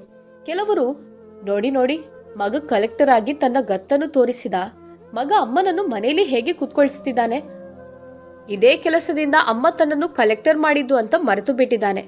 ಮನೆಗೆ ಬಂದ ಶಿವ ಅಮ್ಮನನ್ನು ತಬ್ಬಿಕೊಂಡು, ಅಮ್ಮ, ನೀನು ಯಾವುದೇ ಕಾರಣಕ್ಕೂ ಭಯಪಡಬೇಡ, ನಿರಾಶಳಾಗಬೇಡ, ನಾನು ನಿನ್ನನ್ನು ರಾಣಿಯಂತೆ ನೋಡಿಕೊಳ್ಳುತ್ತೇನೆ. ನೀನು ನನಗೆ ಚಿಕ್ಕಂದಿನಿಂದಲೂ ಯಾವುದಕ್ಕೂ ಕೊರತೆ ಮಾಡದೆ ನನ್ನ ಆಸೆ ಆಕಾಂಕ್ಷೆಗಳನ್ನು ಪೂರೈಸಿ ನನ್ನನ್ನು ಇಷ್ಟು ಎತ್ತರಕ್ಕೆ ಬೆಳೆಸಿಬಿಟ್ಟಿದ್ಯಾ. ಅಮ್ಮ, ನೀನೇ ನನ್ನ ಮುದ್ದು ಎಂದು ಅಮ್ಮನ ಕೆನ್ನೆಗೆ ಮುತ್ತನ್ನು ನೀಡಿದ. ಆಗ ಸುಧಾ ಮೇಡಮ್ ಕೂಡ ಮಗನಿಗೆ ಮುತ್ತನ್ನು ನೀಡಿದರು. Okay mummy. ಮರುದಿನ ರವಿವಾರವಾಗಿತ್ತು. ಈಗ ಮಧ್ಯಾಹ್ನ ಊಟ ಮಾಡಿದ ನಂತರ ಮನೆಗೆ ಶಿವನ ಚಿಕ್ಕಪ್ಪ ಬಂದ್ರು. ಏನತ್ತಿಗೆ, ಊಟ ಆಯ್ತಾ? ಆಗ ಗಣೇಶ್, ನಾವು ಊಟ ಮಾಡಿದ್ವಿ, ನಿಮ್ಮದು ಊಟ ಆಯ್ತಾ? ಇಲ್ದಿದ್ರೆ ಮಾಡಿ ಎಂದು ಹೇಳಿದ್ರು. ಇಲ್ಲ ಅತ್ತಿಗೆ, ನಾನು ಈಗಷ್ಟೇ ಮಾಡಿ ಬಂದೆ. ಮತ್ತೆ ಹೇಗಿದ್ದೀರಾ? ಮಗ ಹೇಗಿದ್ದಾನೆ? ಅತ್ತಿಗೆ, ನಾನೊಂದು ವಿಷಯ ನಿಮ್ಮಲ್ಲಿ ಮಾತನಾಡಬೇಕು ಅಂತ ತುಂಬಾ ಸಮಯದಿಂದ ಅಂದುಕೊಂಡಿದ್ದೆ, ಅದಕ್ಕೋಸ್ಕರನೇ ಬಂದೆ. ನೀವು ಶಿವನನ್ನು ಅಮ್ಮನ ಪ್ರೀತಿ ಕೊಟ್ಟು ಮುದ್ದಾಗಿ ಬೆಳೆಸಿ ಇಷ್ಟು ಎತ್ತರಕ್ಕೆ ಬೆಳೆಸಿದ್ದೀರಾ. ನೀವು ಅಮ್ಮನಾಗಿ ಇರಬೇಕು ಅಂತ ಅಂದುಕೊಂಡಿದ್ದೀರಾ ಅಥವಾ ಅತ್ತೇನೂ ಆಗ್ಬೇಕು ಅಂತ ಅಂದುಕೊಂಡಿದ್ದೀರಾ ಎಂದು ಕೇಳ್ತಾರೆ. ಆಗ ಸುಧಾ ಮೇಡಮ್, ಹೌದು, ನನ್ನ ಮಗ ದೊಡ್ಡವನಾಗಿದ್ದಾನೆ, ಅವನ ಕಾಲ ಮೇಲೆ ಅವನು ನಿಂತ್ಕೊಂಡಿದ್ದಾನೆ, ಇನ್ನು ಮದುವೆ ಯೋಚನೆ ಮಾಡಬೇಕು ಅಂತ ಹೇಳಿದ್ರು. ಆದ್ರೆ ನಿಜವಾಗ್ಲೂ ಸುಧಾರವರಿಗೆ ಆ ಯೋಚನೆ ಬರಲೇ ಇಲ್ಲ. ಮಗನನ್ನು ಮಗು ಎಂದೇ ಕರೆಯುತ್ತಿದ್ದರು. ಮಗು ದೊಡ್ಡದಾದದ್ದು ಗೊತ್ತಾಗ್ಲಿಲ್ಲ. ಅವನಿಗೂ ಒಂದು ಸಂಗಾತಿ ಬೇಕು, ಅವನು ತನ್ನ ಸಾಂಸಾರಿಕ ಜೀವನವನ್ನು ಶುರು ಮಾಡಬೇಕು ಎಂಬುದನ್ನು ಮರೆತೇ ಬಿಟ್ಟಿದ್ದರು. ಏನು, ಹುಡುಗಿಯಲ್ಲಾದ್ರೂ ನೋಡಿಟ್ಟಿದ್ದಾನಾ? ಇಲ್ಲ ಗಣೇಶ್, ಆ ವಿಷಯ ಏನು ನನ್ನ ಜೊತೆ ಮಾತನಾಡ್ಲಿಲ್ಲ. ನಾವಿಲ್ಲಿ ಅದರ ಬಗ್ಗೆ ಏನು ಮಾತುಕತೆ ಆಡ್ಲಿಲ್ಲ. ನೀನೇ ಶಿವನ ಹತ್ತಿರ ಕೇಳಿ ನೋಡು ಎಂದು ಹೇಳಿದ್ರು. ಆಗ ಶಿವ ತನ್ನ ರೂಮಲ್ಲಿ ಯಾವುದೋ ಒಂದು ಪುಸ್ತಕವನ್ನು ಓದುತ್ತಿದ್ದ. ಚಿಕ್ಕಪ್ಪನನ್ನು ಕಂಡು ಕೂತ್ಕೊಳ್ಳಿ ಎಂದು ಕುರ್ಚಿಯನ್ನು ಮುಂದಕ್ಕೆ ಹಾಕಿದ. ಕುರ್ಚಿಯಲ್ಲಿ ಕುಳಿತ ಗಣೇಶ್ ಅವರು, ಶಿವ, ನಿನ್ಗೀಗ ಒಂದು ಒಳ್ಳೆ ಕೆಲಸ ಸಿಕ್ಕಿದೆ, ಏನು ಚಿಂತೆ ಮಾಡ್ಬೇಕಾಗಿಲ್ಲ. ಇನ್ನು ನಿನ್ನ ಮದುವೆ ಯೋಚನೆ ಮಾಡ್ಬೇಕಲ್ವಾ? ಎಲ್ಲಾದ್ರೂ ಹುಡುಗಿ ನೋಡಿದ್ಯಾ ಎಂದು ಕೇಳಿದ್ರು. ಇಲ್ಲ ಚಿಕ್ಕಪ್ಪ, ಹಾಗೇನಿಲ್ಲ, ನನ್ನ ಅಮ್ಮನ ಇಷ್ಟ ನನ್ನ ಇಷ್ಟ. ಅಮ್ಮ ಯಾವ ಹುಡುಗಿಯನ್ನು ತೋರಿಸ್ತಾರೆ ಆ ಹುಡುಗಿಯನ್ನು ನಾನು ಮದುವೆ ಆಗ್ತೇನೆ ಎಂದು ಶಿವ ತನ್ನ ಚಿಕ್ಕಪ್ಪನಲ್ಲಿ ಹೇಳಿ ಅಮ್ಮನ ಮೇಲಿನ ಪ್ರೀತಿ ಗೌರವ ಹೆಚ್ಚು ಮಾಡ್ತಾನೆ. ಇದನ್ನು ಕೇಳಿ ಅಮ್ಮನಿಗೆ 2ರಷ್ಟು ಪಟ್ಟು ಗೌರವ ಹೆಚ್ಚಿತು. ಆದರೆ ಗಣೇಶ್ ಅವರು ತನ್ನ ಹೆಂಡತಿಯ ಸಂಬಂಧಿಯ ಹುಡುಗಿಯನ್ನು ಶಿವನಿಗೆ ಮದುವೆ ಮಾಡಬೇಕು ಎಂಬ ಒಂದು ಹೊಸ ಪ್ಲಾನ್ ಅನ್ನು ಮಾಡಿಕೊಂಡು ಬಂದಿದ್ದರು. ಆದರೆ ಶಿವನ ಮಾತು ಕೇಳಿ ಅದು ಸಾಧ್ಯವಿಲ್ಲದಿರಬಹುದು ಎಂದು ಅನಿಸ್ತು. ಶಿವನ ಉತ್ತರದಿಂದ ಸುಧಾ ಮೇಡಮ್ರ ಘನತೆ ಹೆಚ್ಚಿತು. ಇನ್ನೂ ಮಾತನಾಡಿ ಏನೂ ಪ್ರಯೋಜನ ಇಲ್ಲ ಎಂದು ಅವರು ನೇರವಾಗಿ ಮನೆಯಿಂದ, ಅತ್ತಿಗೆ, ನಾನು ಹೊರಡುತ್ತೇನೆ ಎಂದು ಹೇಳಿ ಹೋದ್ರು. ಸುಧಾ ಶಿವನನ್ನು ಚೆನ್ನಾಗಿ ಸಾಕಿದ್ದಾಳೆ. ಇದರ ಅಧಿಕಾರ ಎಲ್ಲ ಇರುವುದು ಅಮ್ಮನಾದ ಸುಧಾರಿಗೆ. ಇದು ಮದುವೆ ವಿಷಯದಲ್ಲೂ ಅಮ್ಮನಿಗೆನೇ ಜವಾಬ್ದಾರಿ ಇತ್ತು. ಈ ಜವಾಬ್ದಾರಿಯನ್ನು ಚಿಕ್ಕಪ್ಪನ ಮುಂದೆ ಶಿವ ಎತ್ತಿ ತೋರಿಸಿದ. ಶಿವನ ಮಾತನ್ನು ಕೇಳಿ ಸುಧಾ ಮೇಡಮ್ ಜವಾಬ್ದಾರಿ ಇನ್ನೂ ಹೆಚ್ಚಿತು. ಈಗ ಸುಧಾ ಮೇಡಮ್ಗೆ ರಾಜೇಶ್ ಅವರ ನೆನಪು ಹೆಚ್ಚಾಗಿ ಕಾಡ್ತಿತ್ತು. ಯಾಕಂದ್ರೆ ಮದುವೆ ಅನ್ನೋದು ತೊಗಲುಗೊಂಬೆಯ ಆಟ ಅಲ್ಲ. ಮದುವೆ ಆಗ್ಬೇಕಂದ್ರೆ ತನ್ನ ಮಗನಿಗೆ ಸರಿಯಾದ ಅಂದವಾದ ಹುಡುಗಿ ಬೇಕು, ಸಜ್ಜನ ಸರಳ ಸ್ವಭಾವದವಳಾಗಿರ್ಬೇಕು ಮತ್ತು ವಿದ್ಯಾವಂತಳಾಗಿರ್ಬೇಕು. ಗುಣ, ನಡವಳಿಕೆ, ಕಿರಿಯರಿಗೆ ಗೌರವ ಎಲ್ಲವೂ ತಿಳಿದಿರುವ ಸುಸಂಸ್ಕೃತ ಹೆಣ್ಣಾಗಿರಬೇಕು ಎಂದು ಬಯಸುವುದು ತಾಯಿಯಂದಿರ ಸಹಜ. ಈ ರೀತಿಯ ಹುಡುಗಿಯನ್ನು ನೋಡಿ ತಮ್ಮ ಮಗನಿಗೆ ಮದುವೆ ಮಾಡಿಸುವ ಜವಾಬ್ದಾರಿ ಹೆತ್ತ ತಂದೆ ತಾಯಿಗೆ ಇರುತ್ತೆ. ಸುಧಾ ಮೇಡಮ್ ತನ್ನ ಮಗನಿಗೆ ಒಂದು ಒಳ್ಳೆಯ ಹುಡುಗಿ ಬೇಕಾಗಿದ್ದಾಳೆ ಎಂದು ತನ್ನ ಕುಟುಂಬಸ್ಥರಲ್ಲಿ ಪರಿಚಯಸ್ಥರಲ್ಲಿ ಹೇಳಿದ್ದೇ ತಡ. ಶಿವ ಒಳ್ಳೆಯ ಹುದ್ದೆಯಲ್ಲಿದ್ದು ಸಮಾಜದಲ್ಲಿ ಆತನ ಹುದ್ದೆ ಆತನ ಹೆಸರು ಸ್ಥಾನಮಾನವನ್ನು ಗಿಟ್ಟಿಸ್ತಿತ್ತು. ಅದಕ್ಕೋಸ್ಕರ ಎಷ್ಟೊಂದು ದೊಡ್ಡ ದೊಡ್ಡ ಆಫೀಸರ್ಸ್ಗಳ ಮಕ್ಕಳ ಪ್ರಪೋಸಲ್ಗಳು ಬರ್ತಲೇ ಇತ್ತು. ಯಾವುದಕ್ಕೂ ತಲೆ ಕೊಡಬೇಕು ಎಂದೇ ಗೊತ್ತಾಗುತ್ತಿರಲಿಲ್ಲ. ಅಂದಚಂದದ ಹುಡುಗಿಯರ ಫೋಟೋಗಳೇ ಬರ್ತಿತ್ತು. ಎಲ್ಲರೂ ಒಳ್ಳೆಯ ಮನೆತನದವರು. ಏನು ಮಾಡಬೇಕು ಎಂದು ಅರ್ಥ ಆಗುತ್ತಿರಲಿಲ್ಲ. ಮತ್ತೆ ತುಂಬಾ ಯೋಚನೆ ಮಾಡಿದ ನಂತರ ಒಂದು ವಿದ್ಯಾವಂತ ಕುಟುಂಬದ ಅಶೋಕ್ ರವರ ಮಗಳಾದ ದಿಯಾಳ ಜೊತೆ ನಿಶ್ಚಿತಾರ್ಥ ಮಾಡಲಾಯಿತು. ಶಿವನಿಗೂ ಹುಡುಗಿ ತುಂಬಾ ಇಷ್ಟವಾದಳು. ಬಹಳ ಆಡಂಬರದಿಂದ ಮದುವೆಯನ್ನು ನಡೆಸಲಾಯಿತು. ಮಗನ ಮದುವೆ ಎಂದು ಸುಧಾರವರು ತುಂಬಾನೇ ಬ್ಯುಸಿಯಾಗಿದ್ರು. ಹುಡುಗಿಯ ಚಂದಕ್ಕಿಂತ ಜಾಸ್ತಿಯಾಗಿ ಹುಡುಗಿಯ ಗುಣ ಸ್ವಭಾವವನ್ನು ನೋಡಿಕೊಂಡು ಮಗನಿಗೆ ಮದುವೆ ಮಾಡಿಸಿದ್ರು. ಹೀಗೆ ತುಂಬಾ ಚೆನ್ನಾಗಿ ಮದುವೆಯಾದ ನಂತರ ದಿನಗಳು ಸಾಕ್ತಿತ್ತು. ತನ್ನ ಹೆಂಡತಿಯನ್ನು ತುಂಬಾ ಪ್ರೀತಿಯಿಂದ ನೋಡಿಕೊಳ್ಳುತ್ತಿದ್ದ. ಸುಧಾ ಅವರು ಸೊಸೆಯಲ್ಲಿ ತುಂಬಾ ಪ್ರೀತಿಯಿಂದ ಮಾತನಾಡುತ್ತಿದ್ದರು. ಆದರೆ ಶಿವ ತನ್ನ ಯಾವುದೇ ವ್ಯವಹಾರದಲ್ಲಿ ಅಮ್ಮನ ಸಲಹೆಯನ್ನು ಪಡೆಯುತ್ತಿದ್ದ. ಯಾಕಂದ್ರೆ ಶಿವನಿಗೆ ತನ್ನ ಅಮ್ಮ ಆದರ್ಶ ವ್ಯಕ್ತಿಯಾಗಿದ್ದರು. ಪ್ರತಿಯೊಂದು ವಿಷಯದಲ್ಲೂ ಅವರನ್ನು ಹಿಂಬಾಲಿಸುತ್ತಾ ತಾನು ಈ ಮಟ್ಟಕ್ಕೆ ನಿಂತಿದ್ದೇನೆ ಎಂದು ತನ್ನ ಹೆಂಡತಿಯಲ್ಲಿ ಹೇಳುತ್ತಿದ್ದ. ಏನೇ ಆದ್ರೂ ಗಂಡ ಮತ್ತು ಅತ್ತೆ ಯಾವಾಗ್ಲೂ ಒಗ್ಗಟ್ಟಾಗಿ ಮಾತನಾಡ್ತಿದ್ರೆ ಸೊಸೆಯ ಮನಸ್ಸು ಸ್ವಲ್ಪ ಆ ಕಡೆ ಈ ಕಡೆ ಆಗುತ್ತೆ. ಪ್ರತಿ ವಿಷಯದಲ್ಲೂ ಶಿವ ತನ್ನ ಅಮ್ಮನನ್ನೇ ಅವಲಂಬಿಸಿದ್ದ. ಎಲ್ಲಾ ಮಾರ್ಗದರ್ಶನವನ್ನು ಅವರಲ್ಲಿ ಕೇಳಿ ಪಡೆಯುತ್ತಿದ್ದ. ಆದ್ರೆ ಮಾತುಕತೆಯಲ್ಲಿ ಏನಾದ್ರೂ ಹೆಚ್ಚು ಕಮ್ಮಿ ಆದ್ರೂ ಸುಧಾರ್ ಅವರು ಶಿಕ್ಷಕಿ ಆಗಿರುವುದರಿಂದ ಅದನ್ನು ಸಮತೋಲನ ಮಾಡುತ್ತಿದ್ದರು. ಮಗನಿಗೆ ಮದುವೆ ಆಗುವುದಕ್ಕಿಂತ ಮುಂಚೆ ಸುಧಾರ್ ಅವರಿಗೆ ಏನೇ ಕೆಲಸ ಮಾಡುವುದಾದ್ರೂ ಒಂಟಿಯಾಗಿ ಮಾಡಬೇಕು ಎಂಬ ಬೇಸರ ಕಾಡ್ತಿತ್ತು. ಆದ್ರೆ ಮಗನ ಹೆಂಡತಿ ಬಂದಾಗ ಸುಧಾರ್ ಅವರು ತುಂಬಾ ಸಂತೋಷದಿಂದ ಸಮಯ ಕಳೆಯುತ್ತಿದ್ದರು. ಏನೇ ಕೆಲಸ ಮಾಡುವಾಗ ಅತ್ತೆ ಮತ್ತು ಸೊಸೆ ಒಟ್ಟಿಗೆ ಸೇರಿ ಕೆಲಸ ಮಾಡುತ್ತಿದ್ದರು. ಅದೇ ಕಾರ್ಯಕ್ರಮಕ್ಕೆ ಹೋಗುವಾಗ್ಲೂ ಅತ್ತೆ ಸೊಸೆ ಮಾತನಾಡುತ್ತಾ ತಮ್ಮ ಕಾರಲ್ಲಿ ಹೊರಟು ಹೋಗುತ್ತಿದ್ದರು. ಮಾರುಕಟ್ಟೆಗೆ ಹೋಗಿ ಏನಾದ್ರೂ ತರಕಾರಿ ತರೋದಾದ್ರೂ ಬಾದಿಯಾ ನಡೆದುಕೊಂಡು ಒಟ್ಟಿಗೆ ಮಾತನಾಡುತ್ತಾ ಸಂತೆಗೆ ಹೋಗಿ ಬರೋಣ ಎಂದು ಸಂಜೆಯ ತಂಪಾದ ಗಾಳಿಯಲ್ಲಿ ನಡೆಯುತ್ತಾ ಮಾತನಾಡುತ್ತಾ ಹೋಗುತ್ತಿದ್ದರು. ಅವರು ಸೊಸೆ ಬಂದಿದ್ರಿಂದ ತುಂಬಾ ಉತ್ಸುಕತೆಯಿಂದ ಓಡಾಡುತ್ತಿದ್ರು. ಆದ್ರೆ ಇವರ ಯೋಚನೆಯಂತೆ ಬಂದ ಹುಡುಗಿಯ ಯೋಚನೆ ಕೂಡ ಆಗಿರ್ಬೇಕು ಎಂದು ಇಲ್ಲ ಅಲ್ವಾ? ಇವರದೊಂದು ಸಂತೋಷವಾದ್ರೆ ಅವಳ ಯೋಚನೆ ಬೇರೆಯಾಗಿರುತ್ತೆ. ಆದ್ರೆ ದಿನಗಳು ಕಳೆಯುತ್ತಿದ್ದಂತೆ ದಿಯಾ ತನ್ನ ಅತ್ತೆಯೊಂದಿಗೆ ಮಾತನಾಡುವ ರೀತಿ ಬದಲಾಗ್ತಿತ್ತು. ಆದ್ರೆ ಸುಧಾರ್ ಅವರಿಗೆ ಅದು ಅರ್ಥನೇ ಆಗ್ತಿರ್ಲಿಲ್ಲ. ಇವಳು ಯಾಕೆ ಈ ರೀತಿ ಮಾತನಾಡುತ್ತಿದ್ದಾಳೆ? ಏನಾಯ್ತು ಇವಳಿಗೆ? ಅವಳ ಮುಖದಲ್ಲಿ ಕೆಲವೊಂದು ಸಲ ಕೋಪ ಎದ್ದು ಕಾಣಿಸ್ತಿತ್ತು, ಕೆಲವೊಂದು ಸಲ ಬೇಸರ ಕಾಣ್ತಿತ್ತು. ಆದ್ರೆ ಏನಂತ ಅರ್ಥ ಆಗುತ್ತಿರ್ಲಿಲ್ಲ. ದಿಯಾ ಸುಧಾ ಅವರನ್ನು ಇಷ್ಟಪಡುತ್ತಿರ್ಲಿಲ್ಲ. ಅವಳ ಮನಸ್ಸಲ್ಲಿ ಅತ್ತೆಯ ಬಗ್ಗೆ ಹೊಟ್ಟೆ ಕಿಚ್ಚು ಶುರುವಾಗಲು ಪ್ರಾರಂಭವಾಯಿತು. ಅವಳು ಉರಿಯುತ್ತಿರುವ ಬೆಂಕಿಗೆ ತುಪ್ಪ ಸುರಿಯುವ ಕೆಲಸವನ್ನು ಮಾಡಲು ಪ್ರಾರಂಭಿಸಿದಳು. ಶಿವ ಚಿಕ್ಕ ವಯಸ್ಸಿನಿಂದಲೂ ತನ್ನ ಅಮ್ಮನನ್ನು ಯಾವ ರೀತಿ ನೋಡ್ತಾ ಬರುತ್ತಿದ್ದ, ಹೇಗೆ ಪ್ರೀತಿಸುತ್ತಿದ್ದ, ಹೇಗೆ ಮರ್ಯಾದೆ ಗೌರವ ಕೊಡುತ್ತಿದ್ದ, ಅದೇ ರೀತಿ ನೀನು ಕೂಡ ಮಾಡಬೇಕು ಎಂದು ತನ್ನ ಹೆಂಡತಿ ದಿಯಾಳಿಗೆ ಹೇಳುತ್ತಿದ್ದ. ಅಮ್ಮ ನನ್ನನ್ನು ಇಷ್ಟೆತ್ತರಕ್ಕೆ ಬೆಳೆಸಿದ್ದಾರೆ, ತುಂಬಾ ಶ್ರಮ ಪಟ್ಟಿದ್ದಾರೆ. ನಾನು ಅಮ್ಮನಿಗೆ ತುಂಬಾ ಗೌರವ ಪ್ರೀತಿ ಸಲ್ಲಿಸುತ್ತಿದ್ದೇನೆ. ಅದೇ ರೀತಿ ನೀನು ಮಾಡಬೇಕು. ಅಮ್ಮ ಅಂದ್ರೆ ದೇವರಿಗೆ ಸಮಾನ. ಶಿವ ಏನೇ ವಿಷಯವನ್ನು ಹೊಗಳುವುದಾದ್ರೂ ತೆಗಳುವುದಾದ್ರೂ ಅಮ್ಮ ಮತ್ತು ಹೆಂಡತಿಯ ಮುಂದೆನೆ ಹೇಳುತ್ತಿದ್ದ. ಅಮ್ಮನ ಮುಂದೆ ನಾನು ಇಷ್ಟು ಎತ್ತರಕ್ಕೆ ಬೆಳೆದು ಒಂದು ಕಲೆಕ್ಟರ್ ಆಗಬೇಕೆಂದಿದ್ದರೆ ಅದು ನನ್ನ ಅಮ್ಮನ ಪ್ರಯತ್ನ ಎಂದು ಹೇಳುತ್ತಿದ್ದ. ಆಗ ಸುಧಾ ಅವರಿಗೆ ನಾನು ಭಾಗ್ಯಶಾಲಿ, ಎಂಥ ಮಗನನ್ನು ಬೆಳೆಸಿ ದೊಡ್ಡವನಾಗಿಸಿದ್ದೇನೆ ಎಂದು ಅಂದುಕೊಳ್ಳುತ್ತಿದ್ದರು. ನಾನು ನನ್ನ ಹೊಟ್ಟೆಯಿಂದ ನನ್ನ ಮಗನಿಗೆ ಜನ್ಮವನ್ನು ನೀಡದಿದ್ದರೂ ಅದಕ್ಕಿಂತ ಜಾಸ್ತಿಯಾದ ಸುಖವನ್ನು ನಾನಿಂದು ಪಡೆಯುತ್ತಿದ್ದೇನೆ ಎಂದು ನೆನೆಸಿಕೊಂಡು ಆನಂದ ಬಾಷ್ಪ ಸುರಿಸುತ್ತಿದ್ದರು. ಶಿವ ಯಾವಾಗಲೂ ತನ್ನ ಹೆಂಡತಿಯ ಮುಂದೆ ತನ್ನ ಅಮ್ಮನನ್ನು ಹೊಗಳುತ್ತಿದ್ದ. ಆದ್ರೆ ಇದನ್ನು ದಿಯಾಳಿಗೆ ಸಹಿಸಲು ಸಾಧ್ಯವಾಗುತ್ತಿರಲಿಲ್ಲ. ಯಾವಾಗ್ಲೂ ನೋಡಿದ್ರು ಅಮ್ಮ ಅಮ್ಮ ಎಂದು ಅವರ ಹಿಂದೆನೆ ಓಡ್ತಿದ್ದಾರೆ. ಅವರನ್ನೇ ಹೊಗಳಿ ಹೊಗಳಿ ಅಟ್ಟಕ್ಕೇರಿಸಿ ಬಿಟ್ಟಿದ್ದಾರೆ.